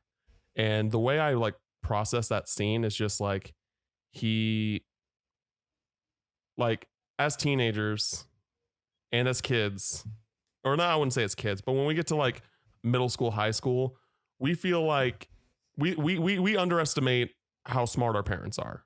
We underestimate like their knowledge and what they're thinking and how they feel that we're thinking about them as their parents. And so when she said that and just like completely just like, you know, like how do you know? Like, you know, and things like that. I think that scene is just a very small but compelling moment in the movie, because like it's just one of those, I don't know, I just feel like one of those moments where it's just like, again, similar to when it's a more, I don't want to use the word touching, but touching for lack of a better term that I can think of, comparison to when Juan is talking to Paula about Chiron, and how like this is just like, you know, I understand, like it was kind of like her like understanding, like I understand why you feel this way, but there's nothing I can do. Like like I'm already too far gone with, you know, like, and maybe I read into that scene too much, but that's kind of like what I got from it when I watched it today specifically. It was just, you know, like, I know what I've done, I know what I've become, but it's too late for me, and you don't love me anymore. And yeah, I mean, hey, you're allowed to derive whatever themes you want from anything. yeah, so that's yeah, I think that scene's just a very small moment that I think that I thought should shout out, just because I didn't think anyone else would really bring it up. Yeah. I appreciate how diverse our picks have been so far, because I was definitely expecting like a handful of maybe like 5 scenes that are like really the standouts to be what everyone clung to. And those are definitely the ones I clung to, so I'm a fucking basic bitch. But I enjoy that we've gotten more overall as a group. And with that said, Prince, what is your final one? My final scene was technically that water scene, but I was just thinking about initially when Chiron, we're in chapter 2, and Chiron is initially coming to terms with his sexuality, and I'm initially talking about like right when you're about to get to that dream sequence and things like that. And he's making the bed with Janelle Monáe's character. I'm blanking on her name as a character, but Teresa, thank you. And when they're making the bed, and I absolutely adore that particular scene. Like, I just find it so wholesome, and like it's just one of those things where it's just like, okay, now that's a mom. Like, and it felt like that. And it's weird because I don't even really know what a mom is supposed to be technically, because I didn't really grow up with my mom, but initially that particular scene just screamed like, oh, I got my kid for the weekend. He's about to get ready for bed. We're just going to hang out for a little bit. And I absolutely adore that particular scene and how he utilized that place as a piece of his escapism, and or not being home in general as being a place of escape. And I think that's awesome. Like that scene particularly just clung to me, and it's so wholesome. I love that scene. Yeah, I hadn't put much thought into that scene, but I appreciate your shout out, because it is cute. I like Teresa a lot as a character. Yeah, me too. Very yeah, nice. She's great. Yeah, I was curious to think what she like thought of Juan's ordeal with drugs and selling drugs and things like that. I was very curious to think like how much she accepted it, because she had to. She was living with him for putting her own life in danger, him having to answer the door with a handgun. Like, so she knew what she was kind of getting herself into, or she understood her environment. But I was just really curious on what her take was, being with initially a trap lord. I'd be curious too to know like how she became involved with him. Like, is this a case of like, we were high school sweethearts and he wasn't like this beforehand, and like he fell into this and I was already committed? Or was it like I fell for this guy and there were the complications of it, and here I am? My third favorite scene, if we may move on, is in chapter 3. It's not the diner. It was almost the diner, but it's after that when they get back to Kevin's house and they're just like standing there and they're talking, and he expresses his feelings and about how he hasn't been with a man or like been touched by anyone. And like I said, there are a lot of elements of this movie that I can't personally connect with, but I think just how we grow and how the experiences we have as a child shape us into who we are. And also this kind of like hatred, at least for me, I feel like I developed a hatred for who I was in high school. And I feel like he did as well. And that manifested in different ways for me and for him. He became a drug dealer, obviously. But I do relate a lot to kind of just like how he reshaped himself. Because in high school, I was awkward and shy and I was afraid of talking to people. And now I'm a very outgoing person who is probably too loud and who talks all the time and who's pretty confident, or at least convinces himself that he is. So in a lot of the ways of like how Chiron has reshaped himself into this new human being, and this kind of uncertainty he has with that version of himself, I can relate to a lot. There's obviously like, there's a difference in the sense of like, I am comfortable in my, like, there's nothing inherently wrong with my idea of who I am now. Whereas like, not to say that Chiron is wrong, but like, obviously he is a drug dealer and like, that is a broken thing. But right. overall, that sense of like high school and like learning to dislike who you were and trying to turn yourself into someone new and not being sure if it's working or not. And sometimes backsliding and all of that. Ooh, that hits me. Yeah, and I think that this film in general, through all characters, I'd say one specifically, but through all the main characters, is that like just kind of a reminder that, you know, bad people can do good things and good people can do bad things. And like, you know, that's just, everyone is flawed. No one is perfect. People make mistakes. And I think that's a really important message in general. But so I just wanted to throw that out there too. Yeah, and I think it's kind of what Barry Jenkins was talking about, is like there is a lesser version of this movie where part 3 is Chiron having overcome everything. And he's like, yeah, I went away and I like learned to accept myself. Welcome. I'm back in Miami and now I'm who I want to be. And like, that's positive. And like, there's nothing wrong with that. Obviously that's a good thing, but that isn't a lot of people's experience. And if you just show the positive side to try and be like hopeful and uplifting only, then you don't acknowledge the actual struggles that people have. And those struggles need to be acknowledged and seen, or we never actually progress. This is what American history does. Yeah. Big facts. Yep. Big facts. It was fun explaining Juneteenth to people. Yep. I mean, yeah, I learned what Juneteenth was this year. Yeah, a lot of people did. Yeah, it's which I'm not proud of, but like, sure, it's crazy the things that we weren't, or like, I learned about Tulsa from Watchmen. A lot of people did, yeah. I know. I was watching some, I think it was Last Week Tonight. I was watching Last Week Tonight. That was it, with John Oliver. And you're talking about like the story of this guy. I saw that episode too. Yeah. Where he's like, he grew up in Tulsa and it wasn't until he went to college and took a history class that they're like, right. So Tulsa had like this giant community of like business owning Black people. And then there was the Tulsa Massacre. Yeah. Black Wall Street. And there was the Tulsa Massacre. And this guy's like, that's not true. I'm from Tulsa. I would know that. And it's like, no, you're not from Tulsa. You don't know that. Yeah. So I forgot where we were in this. Did I say my third favorite? I don't think I did. No, I did. That's what we were on. We were on my third favorite. Chloe. I think Chloe hasn't said hers. Okay. What is your third?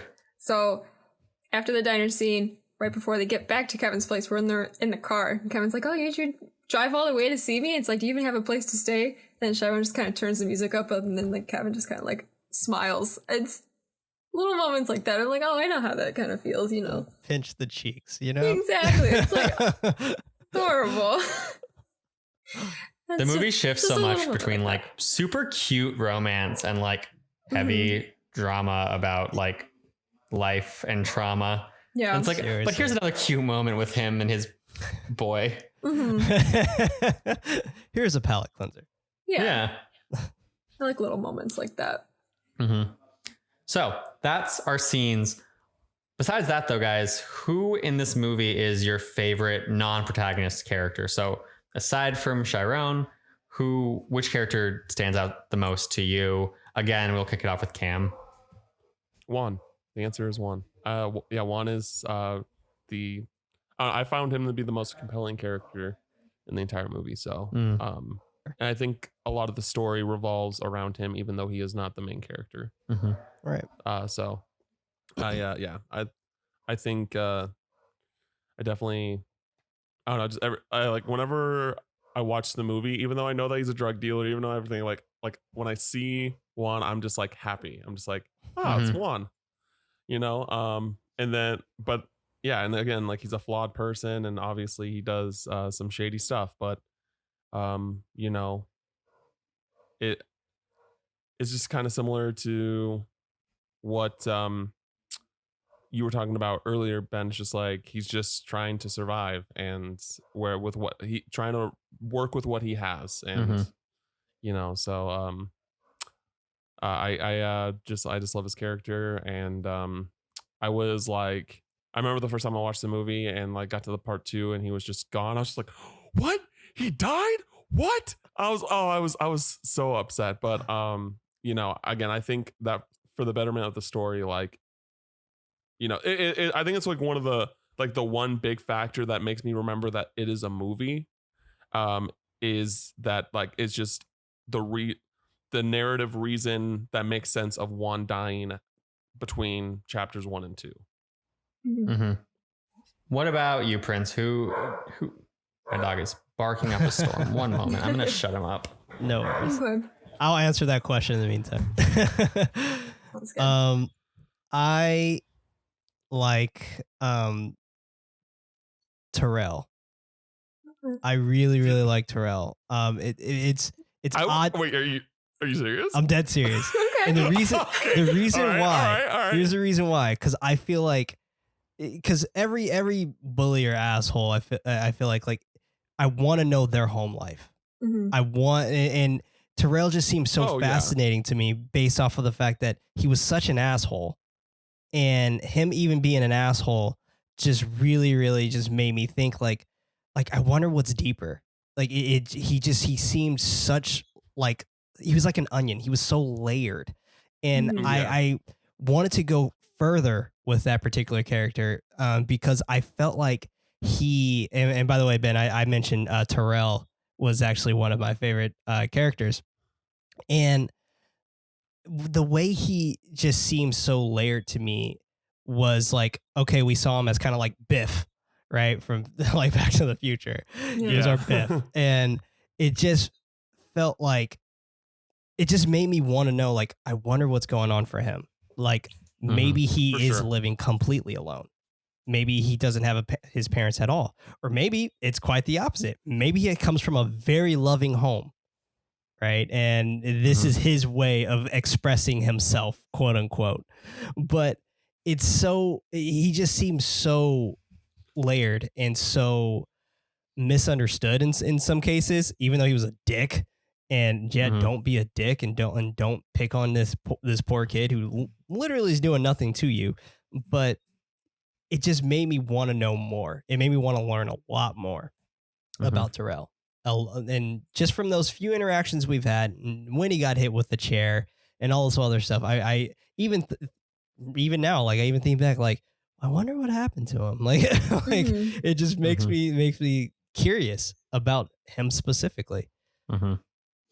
Yeah, I mean, like the same way that we give Juan this leeway because he is being nice, but like he's a drug dealer. I feel like we also have to give him this leeway of like, yeah, we feel catharsis when Chiron hits him with the chair because like he deserved it, kind of. But my dog will not stop barking. Good God, why? Oh, you're deaf. You can't even hear anything. Oh God. Okay, I'll be right back again. Okay. No worries. So yeah, Okay. so Chloe, Yeah, talk about what is your favorite my favorite character. I would non-protagonist character? also say Juan, I think. I also like Mahershala Ali, but Yes. it would be interesting to see a story where he maybe died in between 2 and 3. Like, how would Chiron's life be different if he was still around? Yeah. Like, For sure. as like a mentor father figure. But, because like, you definitely feel the absence when he's gone, he's dead. Yeah. So, be interesting. I would love to see like how would Chiron's life be different if Juan was around longer? Right. They never really explained how he died, but I guess we can assume that he was shot, No. right? Yeah, we're Something gonna we that. can assume that he probably got shot or something like that, but they never mention it in the movie. No. Right. Yeah. Interesting. For context, Ben, I said that Juan was my favorite. Ah. It would be interesting to see a story where he like died maybe between 2 and 3 instead Yeah. of 1 and 2. I do. Yeah. Yeah, I do wish for like more Juan, wherever that may come. Yeah. Even just like they released a comic book showing their time in between part 1 and part 2. Go the I Avatar would read route, be that. like Yeah, fill hell in yeah. the blanks. Fill in the gaps. Yeah. Yeah, Backstory. because I think that just this movie in general, like on top of the important themes of like masculinity and like and your sexual orientation and things like that, and finding yourself, is that Juan was like his, Juan was his moral compass, and like if but Barry Jenkins wanted this to be a very like real human story. Like he didn't want it, like I feel like if the story was anything but what it is, it would feel more like a fantasy, or like a work of like, even though it is fictitious, it's like it wouldn't feel as real as it does.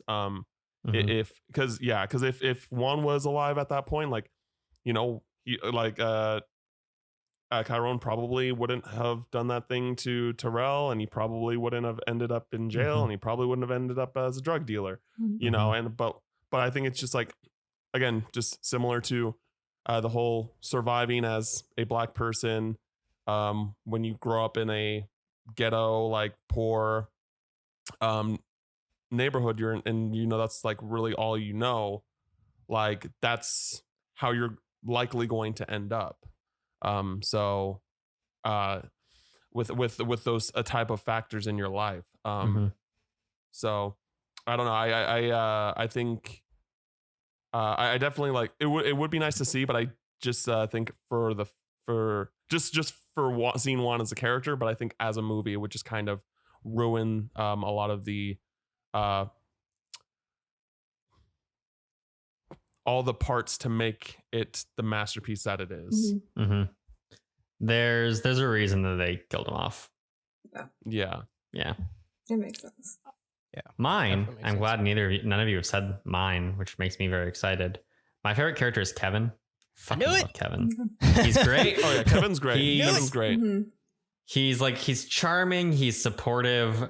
Obviously he has the bad moment where like he beats up Chiron, and we also get the hints that like he was pretty rough with other people when they were in middle school, and like that's the culture that they grew up in, that's the community they grew up in. So like, again, no one's perfect, and again, he also went to jail, but he's great. I love him. I also like how much of a duality he serves to Chiron, where Chiron doesn't talk and Kevin talks all the time. And when we finally see Kevin become an adult and become more of like who he is going to presumably be into the future, he's stopped talking that fast. Like he still has that vibe, but he's that charisma. slower and he's more measured. And it feels like he and Chiron have kind of exchanged qualities about themselves, which I find really interesting. And it creates the same sense that I talked about earlier, where like, again, the thing that I connect with is like masks and like how you present yourself. And I feel like, for Chiron, he never really masked himself for most of his life. He was quiet. He didn't explicitly express himself, but he wasn't like putting on a front. He was just like, leave me alone. And Kevin wasn't that. Kevin was the person who was like putting on a mask. And that's something that I can relate to and understand a lot more. So I fucking love him. The first scene with him as a kid, the way he talks, everything about him, I'm like, I adore you. Yeah. And one thing I think that's interesting with Kevin is how they use the color blue for him, like throughout the movie. Because at first, like when you first meet him, Chiron is wearing red, and it's just like that red versus blue factor. And then but like, his colors are changing throughout his life. But Kevin is always wearing blue. And then when it gets to the last chapter where, he calls himself Black, he's wearing black, but Kevin's still wearing blue. And it's just just that I don't know if it's like what the metaphor or symbolism is. It's just like, I feel like that Kevin is to him, Kevin has always been that same person that he knows, that he can always go back to, and he's just the same old Kevin. Obviously they've like grown and stuff like that, but I just always found that to be really interesting, because even from the first time I watched it, I was like, why is he always wearing blue? Like, so I really like that aspect of what they did with Kevin's character there. I actually looked it up because I was curious after you said that. Because I come from a design background, and we never really talk about the colors of representation when it comes to like meanings too often, but in color theory we did, and I thought I remembered it being something like loyalty, so I had to look that back up, and it's trust and loyalty and confidence. And that's like that's all Kevin. Yeah. Oh man, that is all Kevin. That's his 3 personality traits. Yeah. Got it. No. Cool. So before we dive into a couple more like heavy topics, I'm just going to run through some fun facts you may not know about the movie. The movie was the first that A24 ever produced. Up until then, they'd only been a distribution company. This was the first time they were like, hey, we're going to be a producer. We're going to fund this shit. Jenkins wrote the first draft of the film during a 1-month-long trip to Brussels. And he chose that after pulling his friends for the most boring city in Europe. Jenkins attended the same high school that we see in the movie, and this was not an inclusion that he made. This was already included from the play when it was written in 2003. That's awesome. Yep. In the original play, the timelines happen concurrently, and we don't realize it's the same character until halfway through the piece. Oh. Wait. Yeah. Wait, repeat that one? In the play, the timelines are happening concurrently. So it's like one scene is with like adult, one scene is with kid, one scene is with teenager, and so on and so forth. And they don't tell us it's the same character until halfway, which I think is why he's little, Chiron, and then Black. Oh, Whoa. cool. That makes sense. I want to see that. I want to see that now. I want to see that so much. I want to see that. Like, how would they execute that? I don't know. Wow. I want the play to be made. Cool. Yeah. Yes. Yeah. Yes. Mhm. I'm surprised they didn't after this. You know what I mean? I'm kind of am too. Yeah. Yeah, me too. Yeah. But yeah, I understand why they made it chronological. I feel like it in a way makes it more personal instead of like, hey, look at this fun twist. Yeah. But Right. Yeah. God, I'm fascinated by how that would work. Yeah, for sure. That sounds so cool. Mm-hmm. Oh. Juan is based on the father of McCraney, who is the playwright. That's the word. Juan is based on the father of McCraney's half brother, while Paula is based on Jenkins and McCraney's mothers, who both had drug problems. Mm, So this is a very personal film for both of them. yeah. Mm-hmm. We also have the dog is barking again. Okay. Jenkins shopped the script around and eventually found producers with Plan B Entertainment, which is Brad Pitt's production company, and they make some good ass shit, including a movie that I love and I know Prince loves, The Last Black Man in San Francisco, which fucking slaps. I still need to see it. It's so good. It's so good, dude. If you are interested in My Neighborhood, That is actually Mhm. it. I'm from that neighborhood that it's filmed in. Oh man. I The also first feel initial like neighborhood. I also feel like if you like this movie, like that movie, not that if you like this movie, you'll like that movie because there are definitely differences, Right. but there are also similarities in the sense of like It's it's on. it's very slow in a lot of times, and like there's a lot of just like shots of scenery and like the characters moving through the space and music. The music is so good. The music is one of my favorite soundtracks in a movie ever. I have it on Damn. vinyl. It's incredible. It's Is it so on? It's on good. Hulu now, right? I think it's on Amazon. it's on Amazon Or Prime. Amazon? Is that Amazon? Yeah. I'm gonna try and watch it. I'm gonna try and Please watch do. it soon. Yeah. It's Yeah, incredible. When I heard about it, I was just like, I want to see this, but it just never. And normally, Mhm. like Reno eventually gets the all the smaller indie films, you know. But it never came here, and I was just like, well, that sucks. Yeah. So and Yeah. the movies coming to the theaters. Even though I love movies, I don't watch movies at home very much. Sure. Like that's why I like going to the theater. So I was hoping that would come to the theater because I knew that if I didn't, I would just have to, I would eventually watch it, Yeah. that Right. type of thing. Yeah. So That happens to me all the time where like, especially with heavy movies, I have trouble staying focused if I'm in my house where my phone is easily accessible. But in a movie theater, I'm like, yeah, I'm fine. I put my phone away and it's fine. Mhm. So Right. there's so many like Moonlight I meant to see, but because I didn't see it in theaters, I didn't see it for 2 years. Fair. oh Yeah. man. Anyway, Naomi Harris had sworn to never play a crack addict, but was swayed by the script and Jenkins' tolerance for that kind of like life and the people that he was portraying. Liberty Square was the primary filming location, a housing project that both Jenkins and McCrary lived near. The entire thing was basically shot in their hometown. The different chapters were designed to imitate different film stock, which is a incredibly nerdy film person thing. So chapter 1 was meant to mimic Fuji film stock. Chapter 2 was Agfa film stock, and chapter 3 was Kodak film stock. Cool. Nice. Right. And finally, talking about code switching, Jenkins found himself having a code switch when he returned to Miami after being in Los Angeles and San Francisco, because he Oh, also I lived in bet. San Francisco for a while, for such a long time. And he says he's now like unsure of which code is most natural for him, which I think is both really interesting, but also something that I feel like people can probably relate to a lot.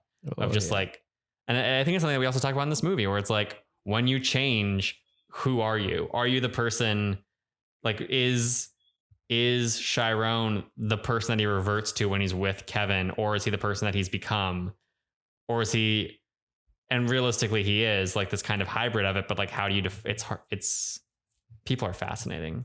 How we change is fascinating. Yes, we are. Yeah.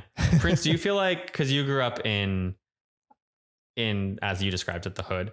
Mhm. So do you I sure feel did. like you are accustomed to code switching a lot? Oh yeah. Okay. Yeah. It happens all the time. Mhm. Like even when I'm walking my dog and stuff like that, like it just flows out normally. Like Mhm. it's so normal. Like and even when my wife Do you- like tries to get me to say certain things, like I can't. Like you're Mhm. not black. Like I don't know. Mhm. Like it's weird.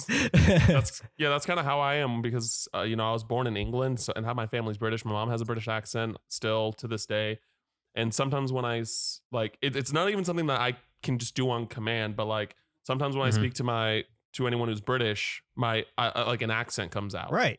and Mhm. I have no Yeah. control of it. Mhm. Right. And it's My just dad- a part of you.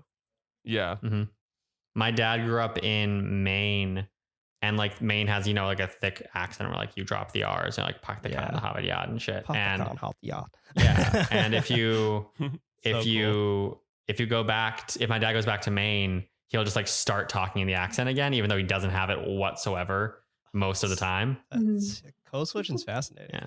Yeah. And like we talked about this on our first episode of this month's theme too, because we were talking about blind spotting, and I was talking about like growing up in the Bay Area because I was raised in a household that was like, my mom was an English major, and like she told me she taught me to like talk properly, quote unquote. Like, don't say ain't been, and don't say this and don't say that. And but I grew up around Bay Area slang. That was the world I was in. And what I have realized a lot recently is that like I think in the dialect that I was around, so I think in slang, but then my brain just instinctively translates it into like the way I've been taught to present myself, unless I'm around someone already talking like that, and then I code switch immediately. And like I think you've seen it, Prince, because we were hanging out with that bookstore and stuff. the bookstore, but also like we were hanging out with like Cool Greg one night. Oh yeah, because he talks like that, and I was drunk. My brain just went there immediately. Yeah, that makes sense. Very bizarre to see. Yeah, it's weird.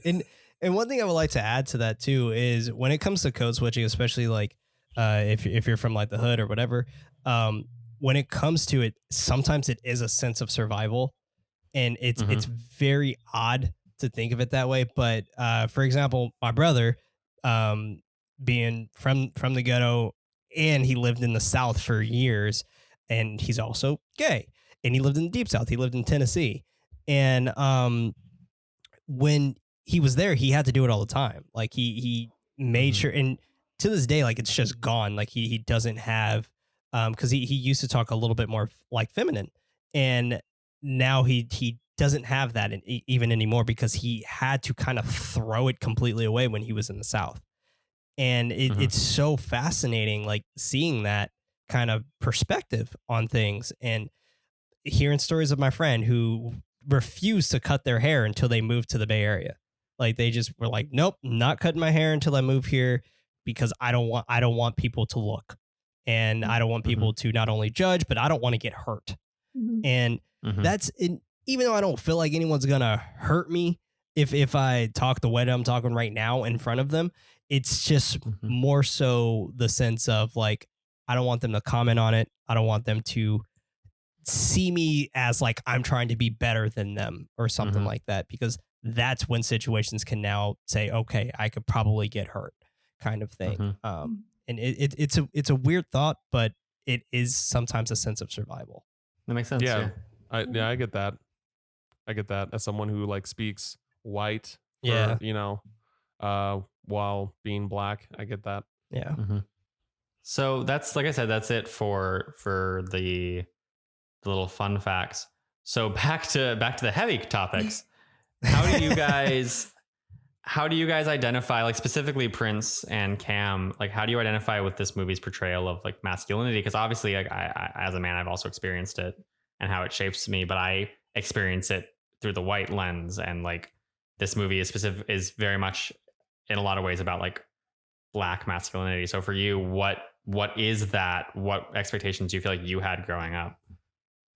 Either of you can take it away. Whoever wants to talk first. I guess I'll start. Initially, with the masculinity, the way it was portrayed in this film felt, it felt like it was real, to an extent for me.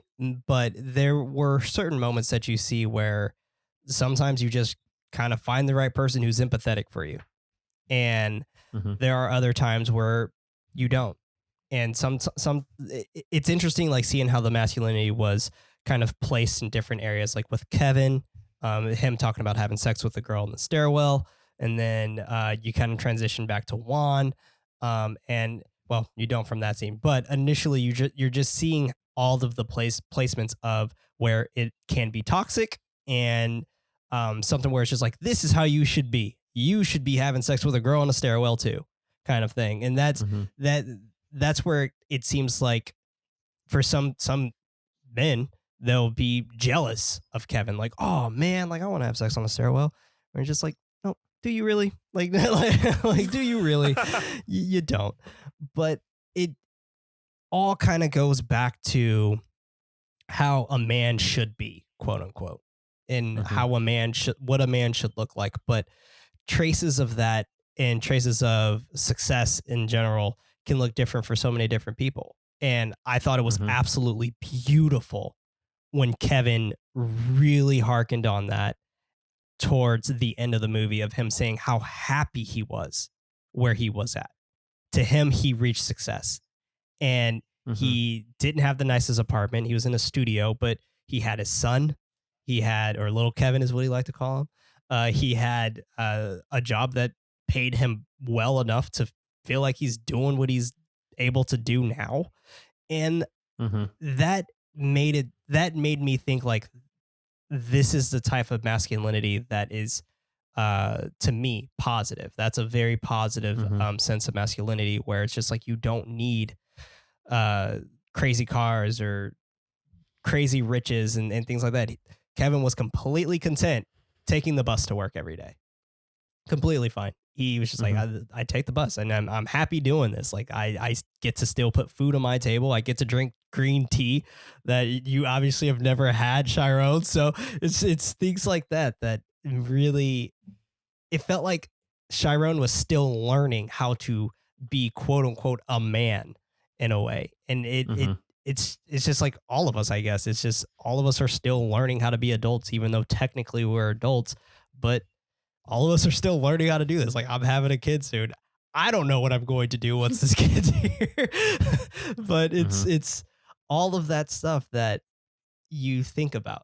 And I thought that really kind of hit it on the head, where it was laid out perfectly to where Kevin was just like, this was my success. You have to find yours, kind of thing. And drugs isn't it. You can't just be content with selling drugs. And that felt really good to hear, especially from another man's perspective.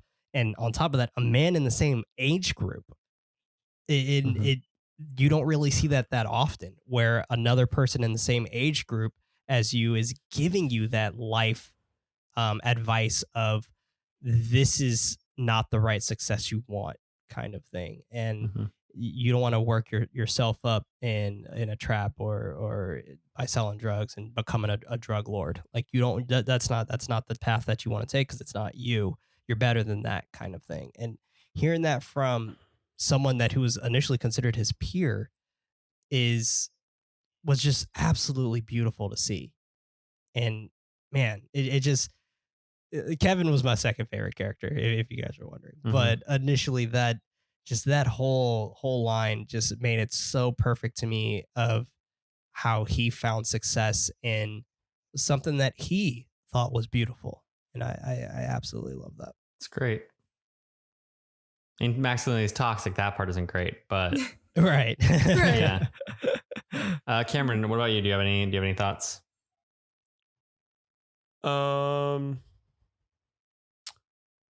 It's hard. Yeah, it's a good question. It's a really good question. I'm thinking about the question too, just in terms of like my perspective of masculinity. And I'm like, how do you verbalize, like, for me, because I'm 25, for me, 25 years of just this very deeply embedded sense of, this is who you're supposed to be. Right. Yeah. I mean, it's just, not from the film itself, but just in a general perspective. It's just, oh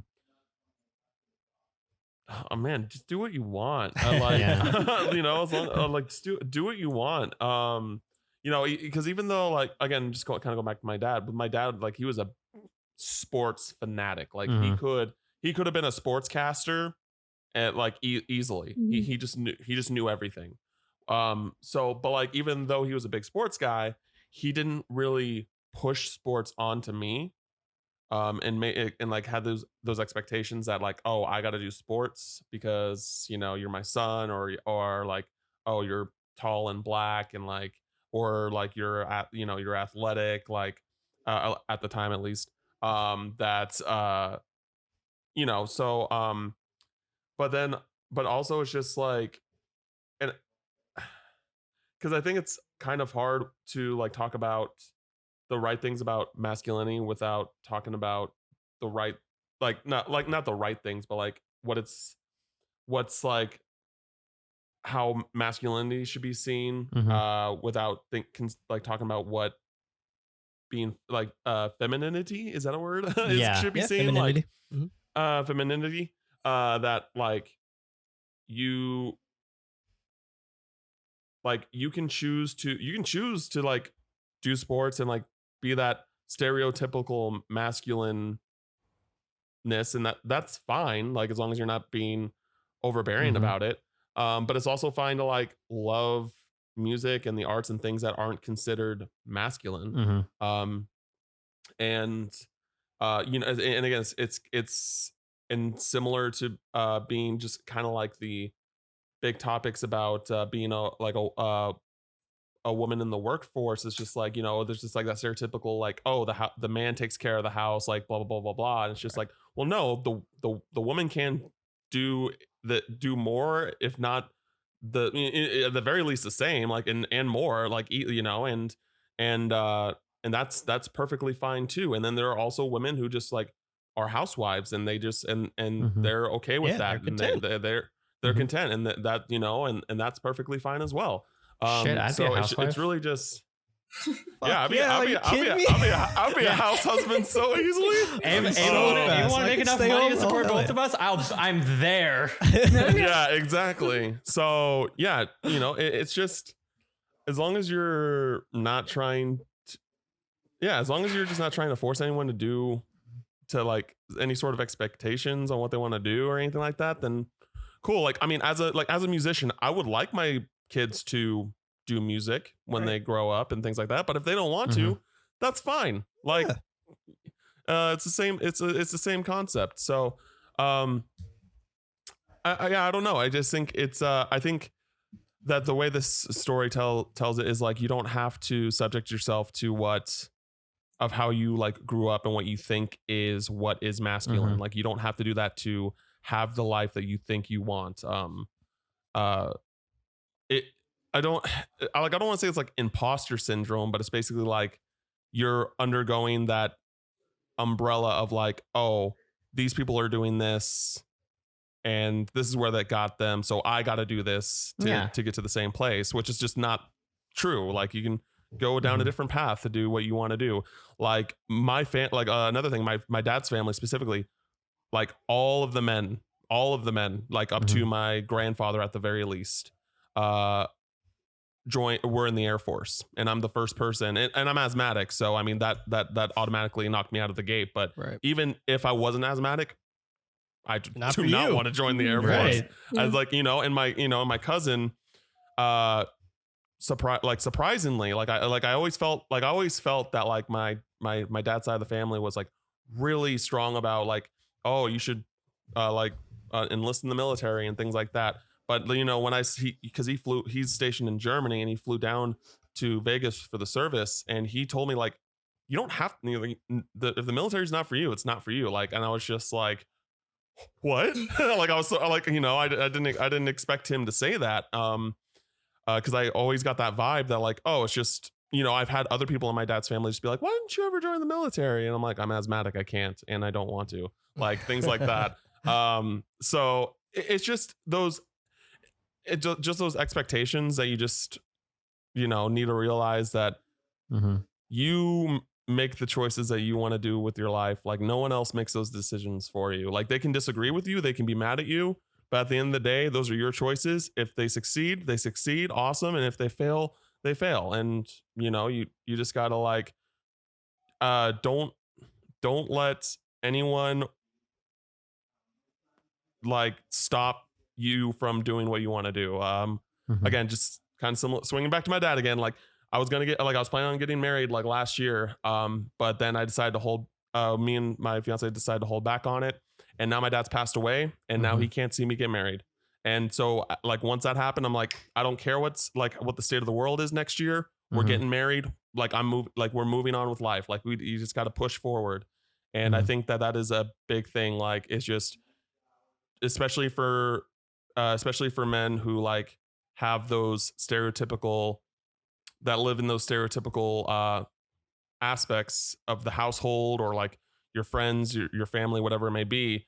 You just got to go on your own path. Don't let them persuade you into doing things that you don't want to do, or what you think is the right thing to do. Because, you know, that most of the time it is not going to be what you want to do. Yeah. And I feel like we ascribe these ideas of like what is the right thing to do so much to like gender, but we also just do it in general, where like I've grown so much in terms of like, in the past few years, just no longer giving a shit about a lot of things that I I've seen friends be like, oh, this age is too young to do this, or this age is too this to do this, or like, Fucking do it. yeah, it's like okay, like here's a good example. Like, I remember I was reading a book when I was in high school where this guy married his wife 4 days after meeting her. And he was like, everyone told us we were crazy, and we've been together for like 30 years now. And that's like, and I'm not saying that's like, just like go find a random person and marry them. Hey, you wanna but get it's married? like we all have these, we've created this idea in our head of like, oh, only get married after this much time, or when you're this old, or yada, yada, yada. But like people do that and then get divorced, and people don't do that and stay together, and people don't do that and get married after 2 weeks and get divorced, and people get married after 10 years and stay together. And it's like, it's all bullshit. It's all bullshit. Yeah. There's nothing confident in your decision, but there's nothing like that. There's nothing in reality that is affecting like those choices and like what the outcomes are. It's just you and, you know, like in that scenario, your partner. Like exactly. Time is relative. Like none of that matters. Yeah. You know. So I was in a car with people a couple years ago when I was a senior in college. And they're like, yeah, I forget why this topic came up, because it definitely wasn't about me, but they were talking about like it being weird to move in with your significant other right out of college. And I'm like, why? Yeah, like I didn't move in with my girlfriend right out of college, but like we're moving in. She's a year younger than me. She's just graduated and we're about to move in together. So like, I don't, and I would have, yeah, we're moving in this month. And hell yeah. And I would have moved in with her right out of college if she was graduating at the same time. It was just because we weren't. But it's like, we need a place to live. I'm going to want to move in with her soon anyway, like, why wouldn't I? Yeah. Yeah. I think it's all. Oh, sorry. Go ahead, Cam. I was gonna say, me and my fiance had a similar situation where like she basically had nowhere to live. Like she like got screwed over and she had nowhere to live. And we just started dating. And I was just like, yeah, come on in. Yeah, come on in and move in. And we've lived together our entire relationship. That's awesome. And no issues really. That's so awesome. Yeah. So again, it's different for everyone. Right. Don't like let any sort of anyone else's lives like or in their example choose like what you should or shouldn't do. Yeah. And it's like, I feel like, especially with men, and I know also with women, we get all these ideas of like what we should and shouldn't do. Like my go-to like simple masculinity story is always like, when I was a kid, I wanted an easy bake oven, but it was in the girls section and it was covered in pink and it was covered with like girls on it. So I was like, I can't buy that. And that's fucking stupid. Just buy the fucking easy bake oven. Right. Or it's a light bulb. Or like, or I was always kind of a late bloomer in everything about myself. And that was always something that I was like deeply uncomfortable with. And it still kind of is, to be fair. I've caught up in a lot of ways, but there are still things where if I feel behind, it's really hard for me. Sure. But like, I didn't date in high school. I didn't really date when I know I was in community college for 3 years, and that kind of, I think I would have started earlier if I hadn't gone to community college, but I had, and everyone just kind of lived like far out in community college. So it was hard to date. So I didn't really pursue anyone. The two people I did pursue said no. Fair. And it's just like, I didn't have my first kiss until I was 22. And that's a thing that I was deeply uncomfortable with for a long time. And I'm still deeply uncomfortable with it in certain ways, but it's just like everyone does what they're going to do whenever they're going to do it. Exactly. And it doesn't fucking matter. There is no pace to life. Just live it, you know, and that's the most beautiful thing about it. And that's the most beautiful thing about people. Everyone's different.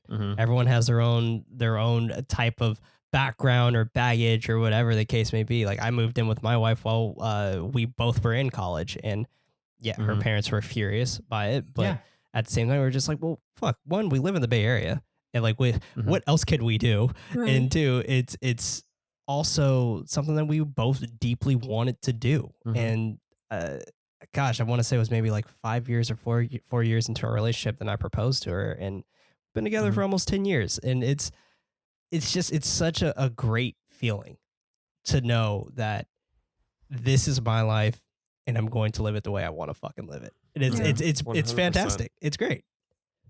100%, dude. Chloe, do you have any, as a woman, do you feel like you have any experience with like Fuck, man. how, I mean, I'm sure you do. Like With masculinity.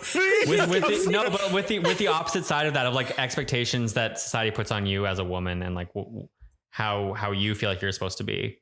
I mean, oh, yeah, totally, all the time. I mean, you guys were like, I didn't play sports. I played sports to make my dad proud. I was really bad at basketball when I played for like a couple weeks before I stopped because I was just like, I hate this. I hate it so much. And then growing up, I always, like, of course, got the Barbies and stuff, but like, I always wanted the Star Wars toys that my brother got. I'm like, I want that. He was always like, oh, he always got the books and the toys and everything. But I'm like, but I like it when he does. He doesn't want to play with them. Yeah. But, like stuff like that. I've had boyfriends that are just entitled and just, toxic men. And now And it's like, and now you love robots. And now I love robots.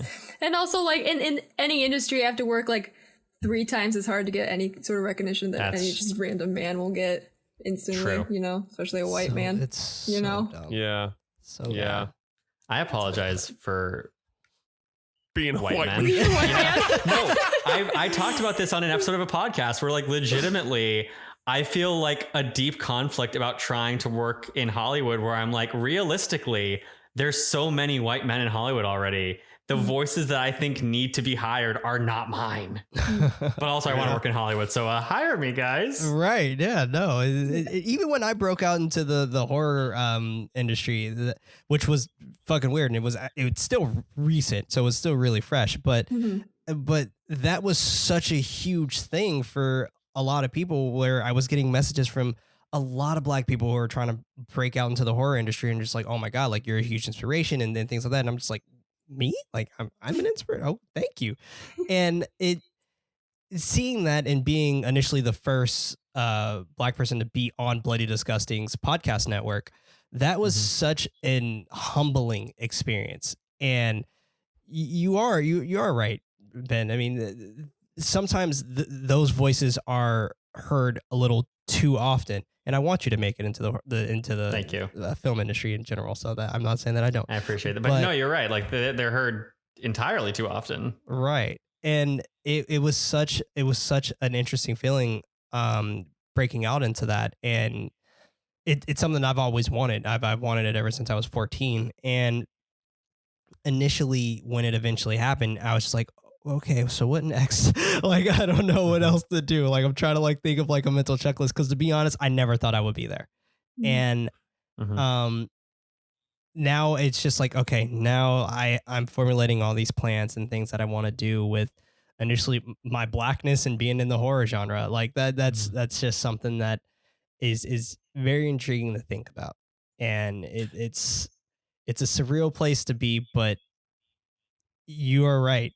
Because of me ignoring the masculinity that was kind of blanketed on top of all of us in a way of this is what I had to be. This is the model of a man, quote unquote.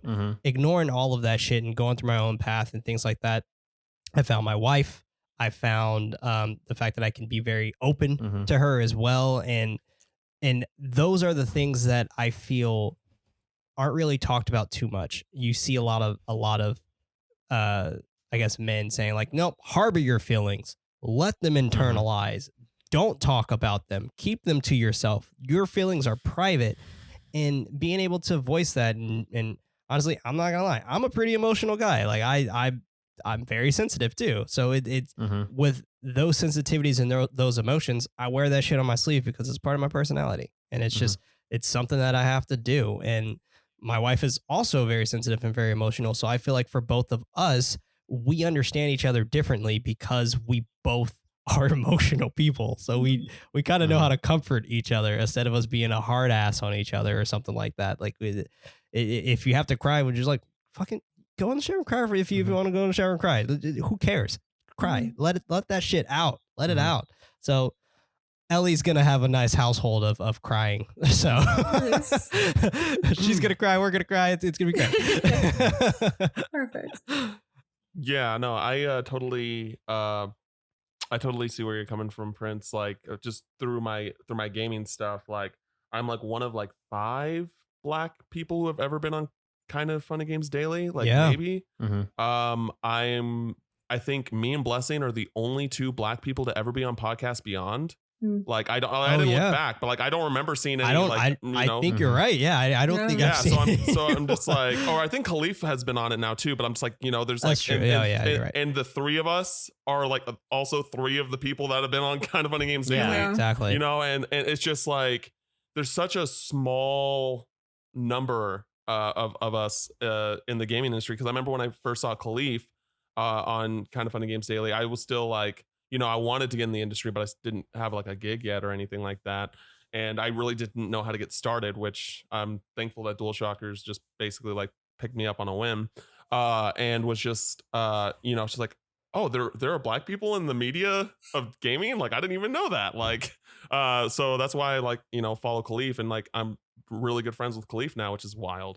So it's just, you just got to, again, just do what you want to do, like, and like make those connections when you can, because like like opportunities like that, for me and Prince, for example, like that we have right now, like we can't fuck that up, like we gotta, as Black people and as Black men, especially, we just need to just like take what we can get and just roll with it,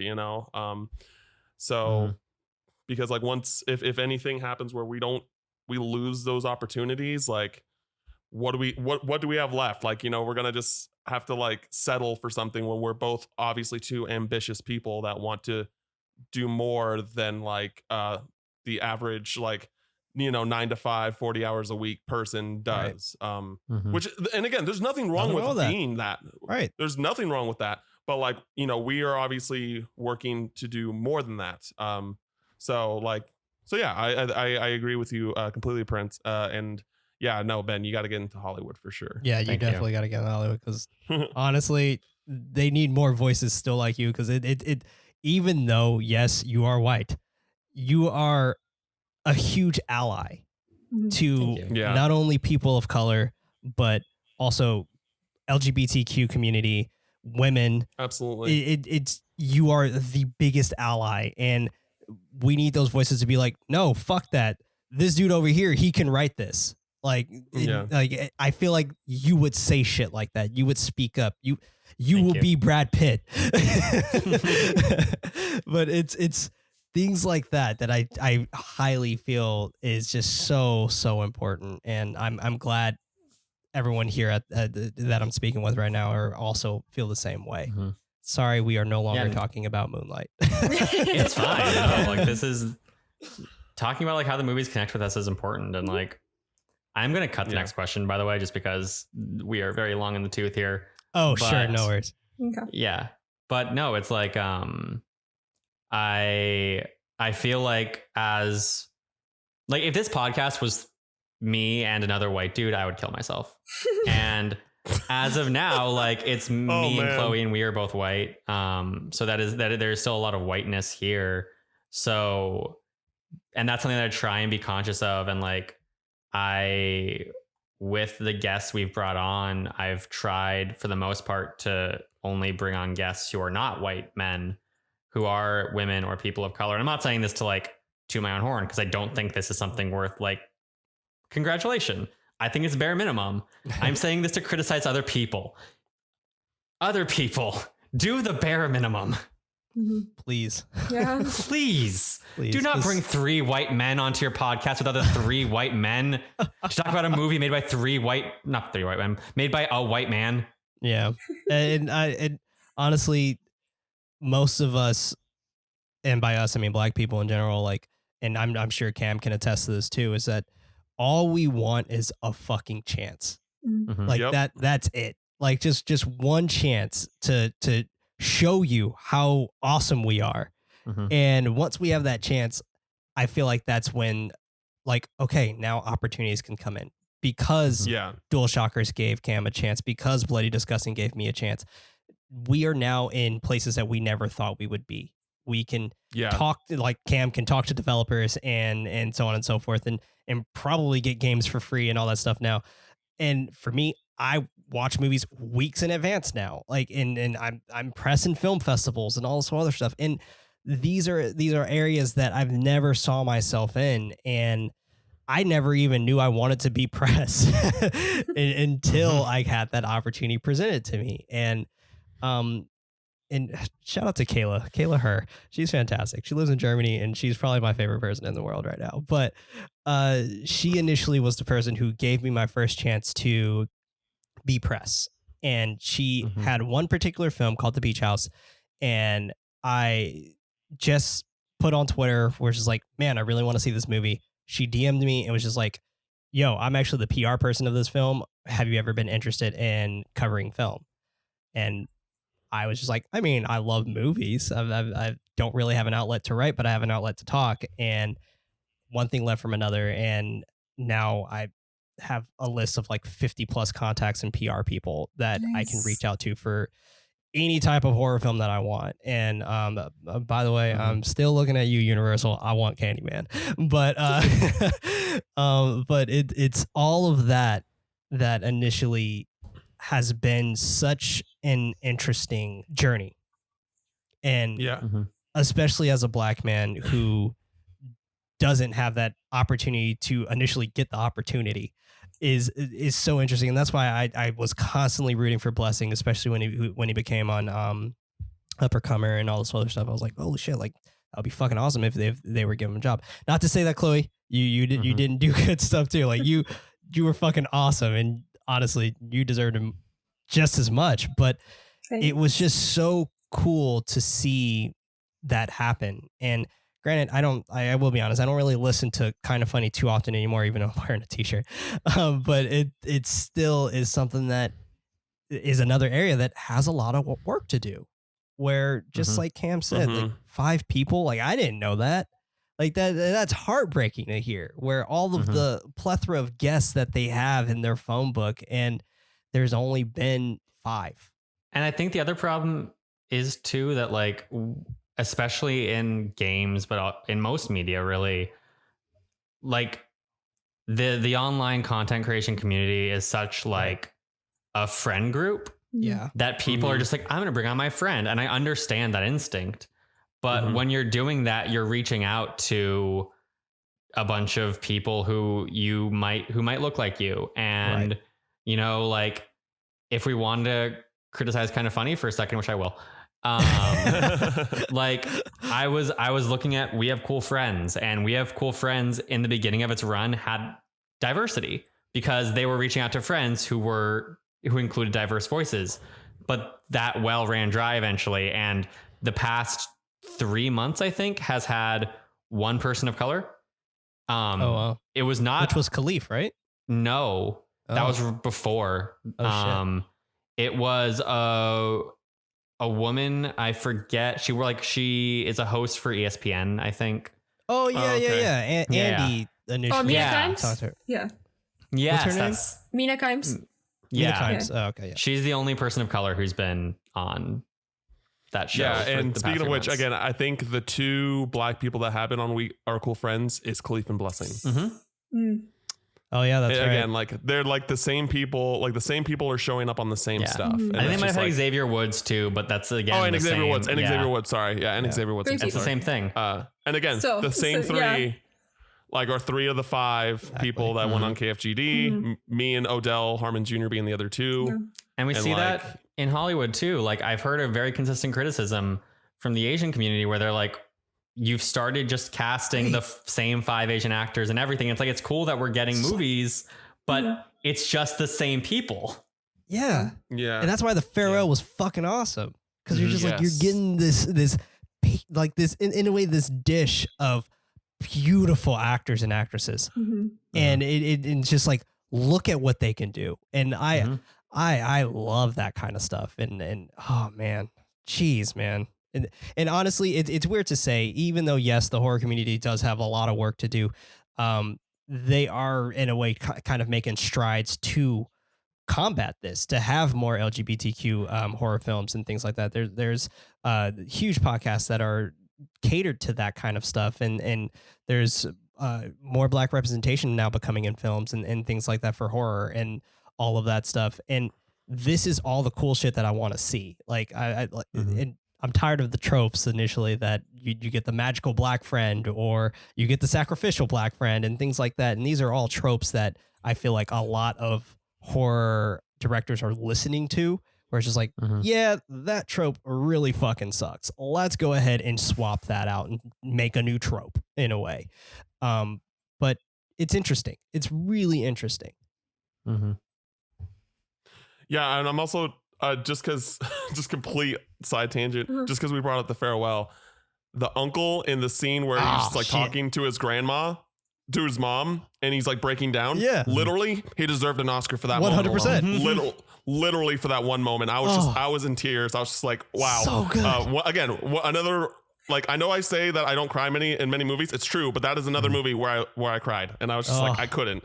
But outside of that, everything that Prince said, I completely agree. Like I love, it's one of those things, like, it's hard because, like, you don't want to, as a minority, like, you don't want to say no to these opportunities, but you also want to be like, could you do this black person instead, or this minority instead, and just give them a chance too? But it's also just like, I'm also like, not, I'm stopping myself from getting up as well. And that's kind of, so for me, like, us as black people, like, that's kind of hard. Was like, we want to, like, if I was in that opportunity, like, I want to do what I feel is right and pass it on to someone. But because we get such little opportunities, I just got to take it. You know what I mean? But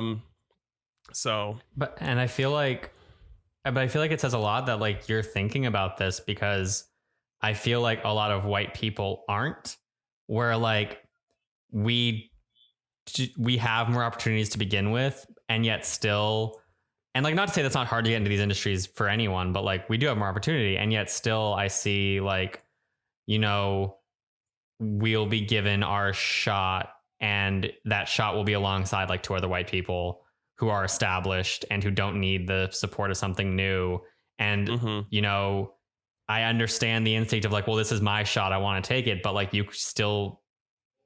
you're white, you stand your ground, like, stand up for something better. Cause we are, as white people, we are the people in the position to make that stance the easiest.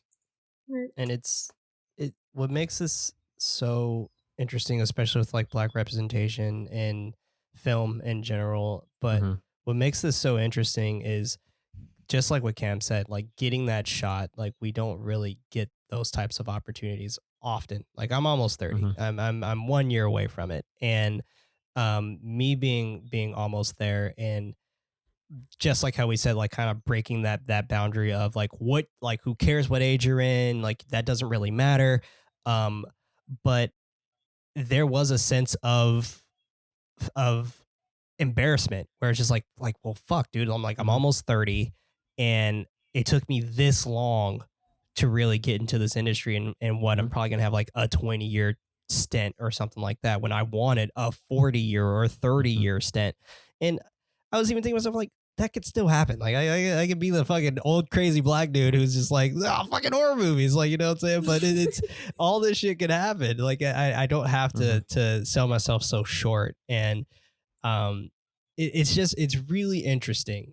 But getting those opportunities to have that shot to say, hey, I'm gonna give this guy a chance, because there were times where I tried fucking hard as all hell to get on Kind of Funny content, and it didn't work. I never was on, but I tried to get on Screencast and all this other stuff. And I also tried to get on Screencast. What was that? When they did the Toy Story in review, I tried to campaign to get on it, but nothing happened. Right. Because Toy Story is my favorite movie ever.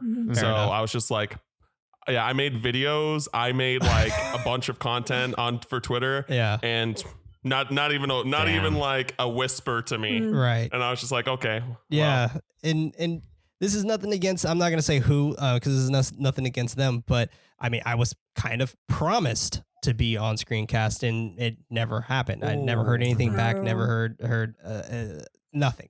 So I eventually just like, all right, well, fuck it. They're obviously not going to call me back. And this is not to shit on Kind of Funny in any way. I'm just saying they have a lot of work to do. No, it's not. Like they granted, they are a good company, and I do genuinely think they care and give a shit, but they have a lot of work to do. And I want them to be a prime example of, hey, this is how you can run a company and be kind to everyone and things like that. And granted, they do have a semi-diverse group of people that work for them. I mean, there's 3 people who are in the boat of minorities. I mean, we have Andy, Joey, and Blessing, and Kevin, right? And Kevin.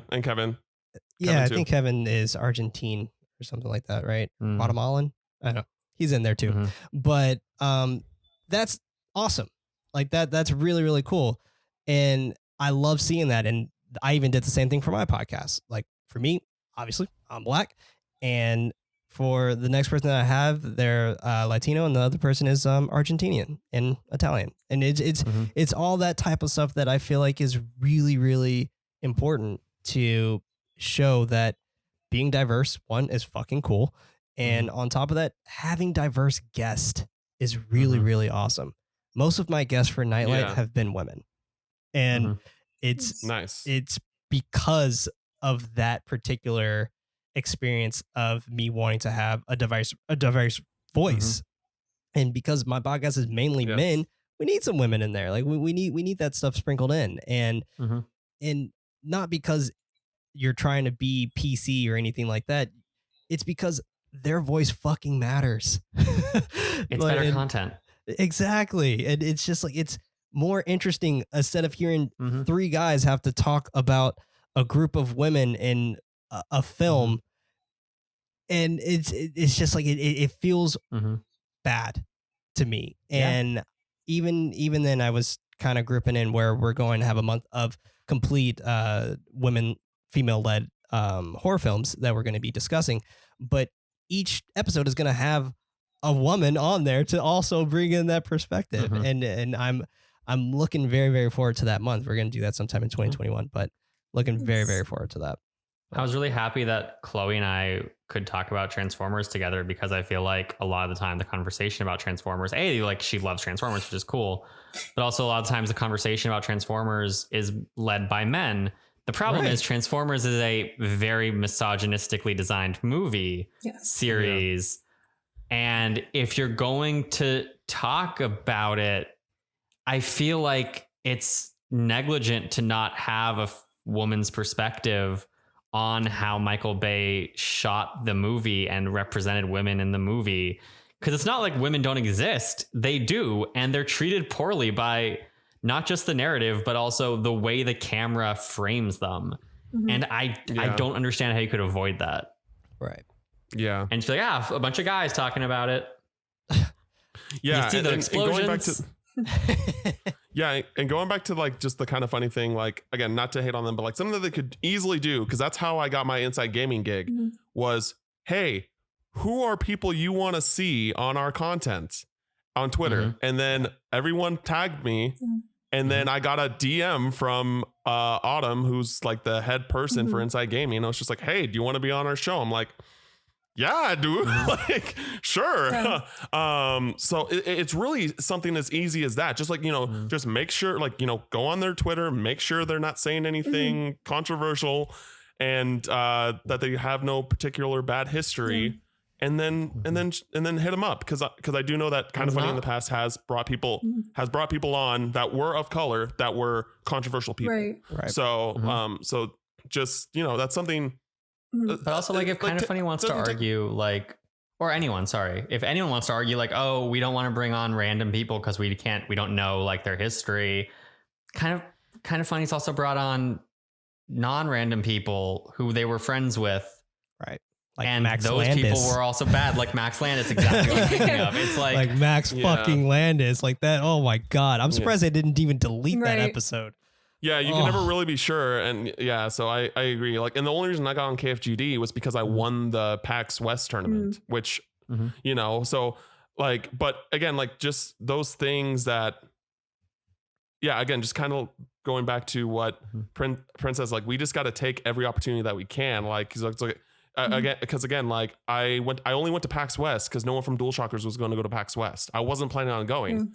And then I decided to go. I was like, well, someone's got to go. And I was like, oh, the Kind of Funny tournament, I'll enter that. Then I won. Then I got to go on KFGD. And then that helped build people notice me. And then when unfortunate murder of George Floyd, people were just like, hey, like we want black people on our shows. Yep. That's how I got the Inside Gaming gig. And then Jonathan Dornbush followed me and a bunch of other people from IGN, which is still weird to say.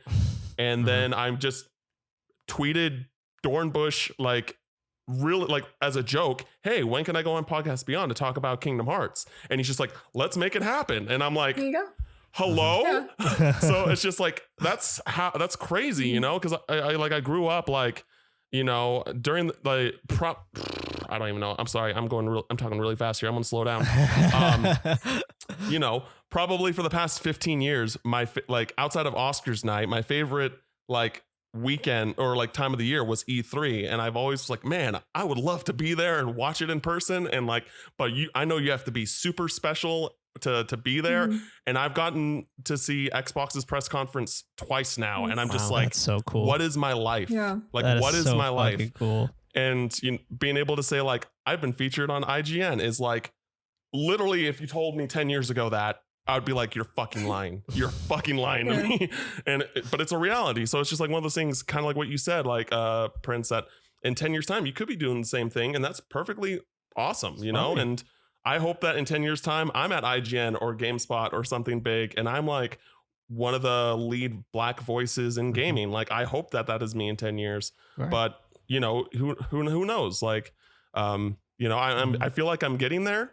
And you know, and you're doing the same thing with your demographic when it comes to horror, which is awesome because you know we don't have I don't know any other black person that talks about horror films, and so you know it's awesome. And but everyone has their own thing, and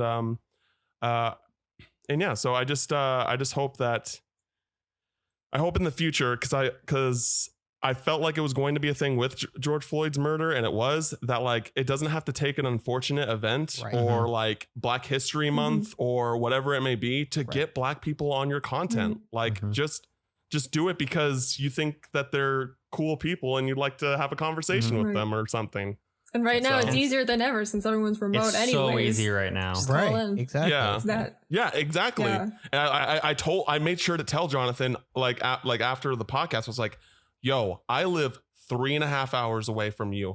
If you want me in person when things open up again, please tell me because I can get down there like it's nothing. So like, cause you know, I got to shoot my shot, you know, I got to like, you know, this might be my one and only time. And knowing like just verbally telling him I can get to you with no problem just is just that opening to get another opportunity to be in person in the studio.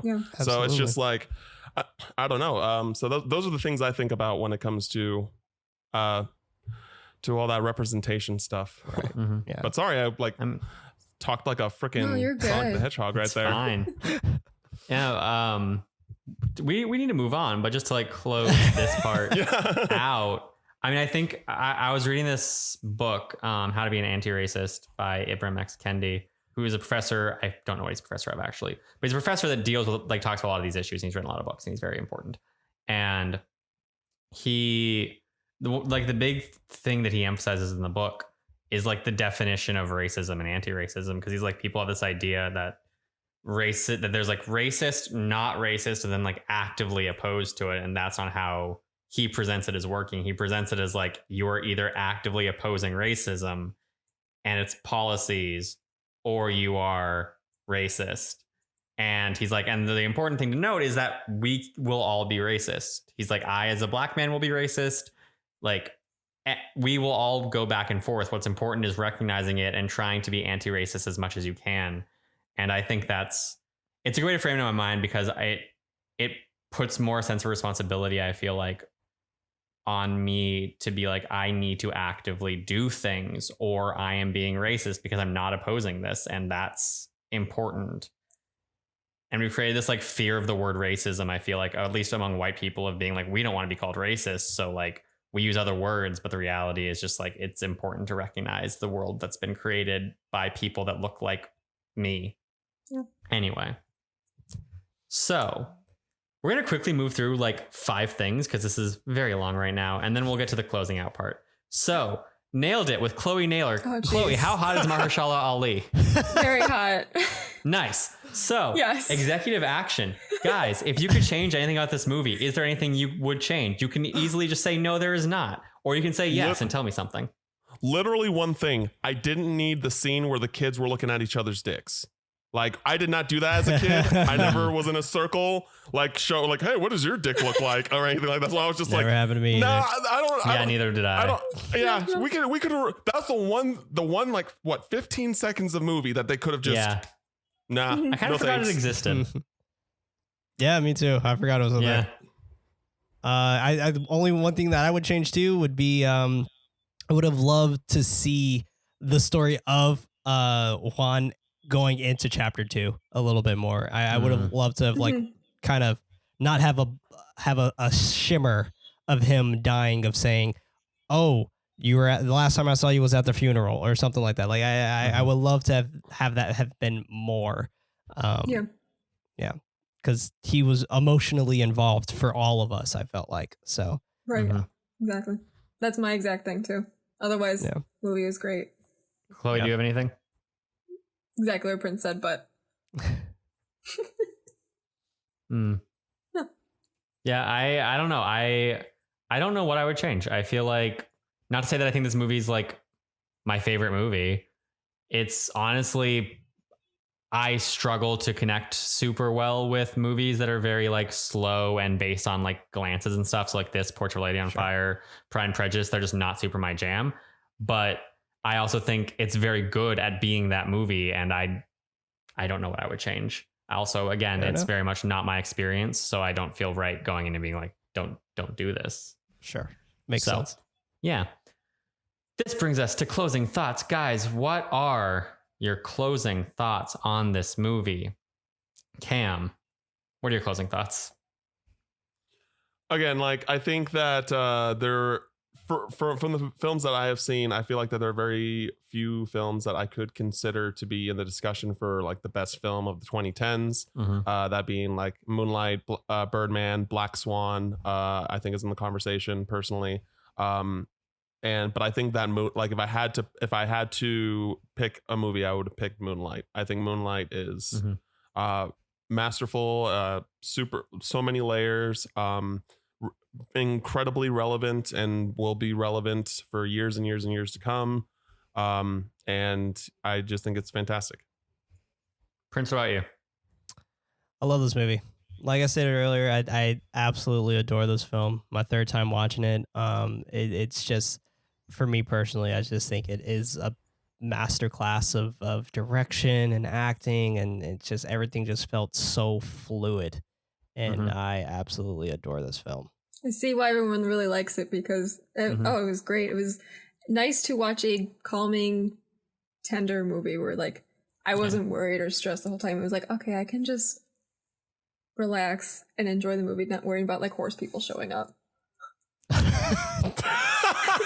What movie was that? Man, Sorry to bother you. you haven't seen Sorry to Bother You? Sorry to bother you. Oh, sorry to bother you. Oh, fuck. That, all right. I was about to say, like, did you just ruin the plot twist? Oh, No, first no, off, no. like, man. Yeah, I was like, sorry to that bother movie you. was so good until then. I was just like, okay, this is just ridiculous. Like, I don't even care what you're going for, Boots Riley. This is ridiculous. So Stop. wild. Yeah, I don't dislike that twist, but on our episode about it, that was the thing I said I would change. Yeah. Yeah, no, but That's it does have fair. in my opinion, the funniest part. Like, I think that film had the funniest moment of any film that year, which is when literally all the white people are yelling nigga shit, nigga shit, nigga nigga nigga shit over and over again. And I was just like, because he's like, I can't rap just because I'm black.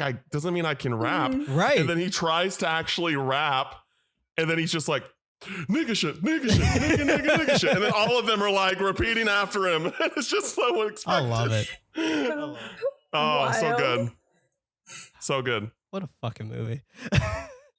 So good. But yeah, and then giant horses with horse sticks. Yeah.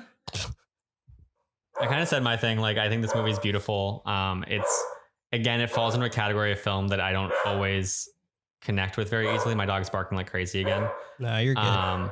But You're taking us home. I think it's a great film, even if it isn't one that I have the easiest time personally being completely invested in. But on like a logical level, like we're having this conversation, there are so many facets of it where I'm like, no, I think this is great and amazing. Intellectually, I think this is like a fantastic movie. It's just, as a ride goes, as like something that keeps me going, it is a lot of qualities of film where I'm like, I appreciate you, I respect you. I don't love you as much as I love some other things. And Right. That's that actually completely brings us That's fair. to my next That's question, fair. which is if this, then that. If someone likes this movie, what would you recommend? The one I'd recommend is Portrait of a Lady on Fire, which again is a movie where like I gave Portrait of a Lady on Fire 4.5 stars out of 5. I think it's fantastic, but it does also have that kind of like slow burn, lots of glances quality where it's just that last half a star where I'm like, it's not there. I think you're masterful. I fully respect other people giving you 5 stars. It's not no. Fair enough. So that of course this question extends to all of you though. If people like this movie, what is the movie you recommend? Anyone is welcome to take it away.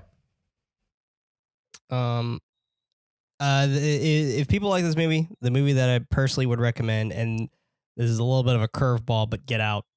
I think that this particular movie shows the case of that perspective of being gay and also being from the ghetto and things like that in such a beautiful light. And I think Get Out shows a perfect representation of being black inside of a interracial relationship and having to initially meet your interracial parents-in-law or whatever for the first time. Like all of those, I think that these two just honestly, they really do show very, very well in each other's light in a way.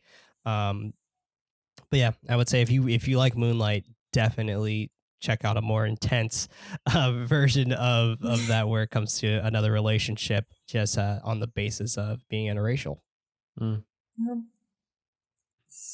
only movies I can think of are like slightly somewhat related, but I haven't seen them, so I can't really speak to it. Like Boyhood or like a period piece like Pride and Prejudice, but like sure. I've never seen them, but we've mentioned them multiple times during the podcast. Like that's all that comes to mind really, because I don't want to.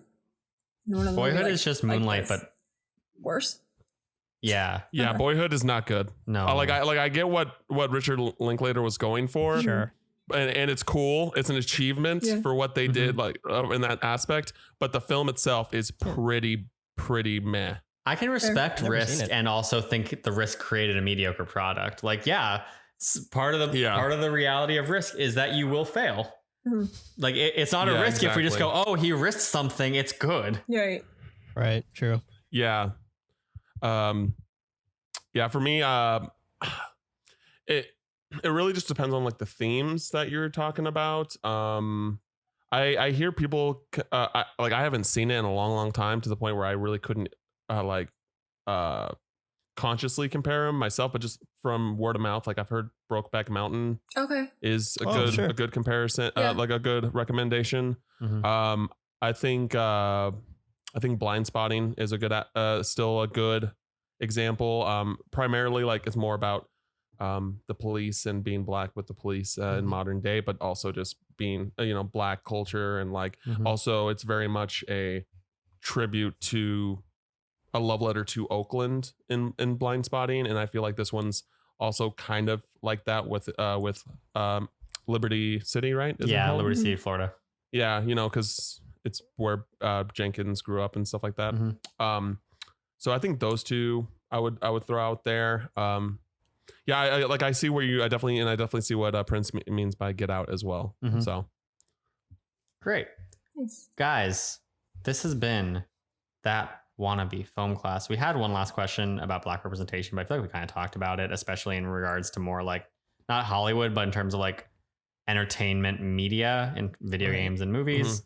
I would say really quick, regarding the actual question though, I do wish that they did have, like, we did get a film about that focused on like being biracial, specifically like half black, half white, and how that's like just kind of like more like a Boyhood, Moonlight-esque thing, like that type of story drama with, you know, never being good enough to be black, or even though that you're part white, you're still black, so you're black, and like that, those type of themes. As someone who grew up like that as well, I would Have love you to see a seen movie Dear White like that. People? No, I have not actually. So I know. good. I was just about to say that. Yeah, I haven't seen the movie, is so I it- can't speak to how it's portrayed in that. But the TV show I have seen, and the main character is biracial, and she identifies heavily by her blackness. But there's times where she does have that kind of like conflict of being like, I am half white, and there is this aspect of me and stuff like that. Okay. I've always wanted to watch it. I just, again, I only have so much time to watch Sure. TV and movies at home. So, Right. because I play Yeah, of games all course. the time. But yeah, okay. I'll look into that for sure. This is why I never play video games. I don't have time.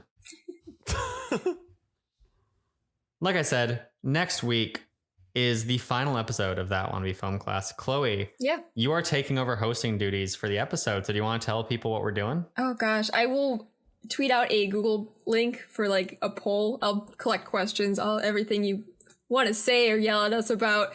It'll be a fun time. Nice. Amazing. Yes. I'm looking forward to it. Do you want to drink? Yes. Of I was gonna course. say, yeah. Fuck you have yeah. Oh, that was an option? We should have done that this episode. I don't want to force it. I mean, I'd be drinking either Oh, way. yeah, but that's she can fair. choose. That's fair. Yeah.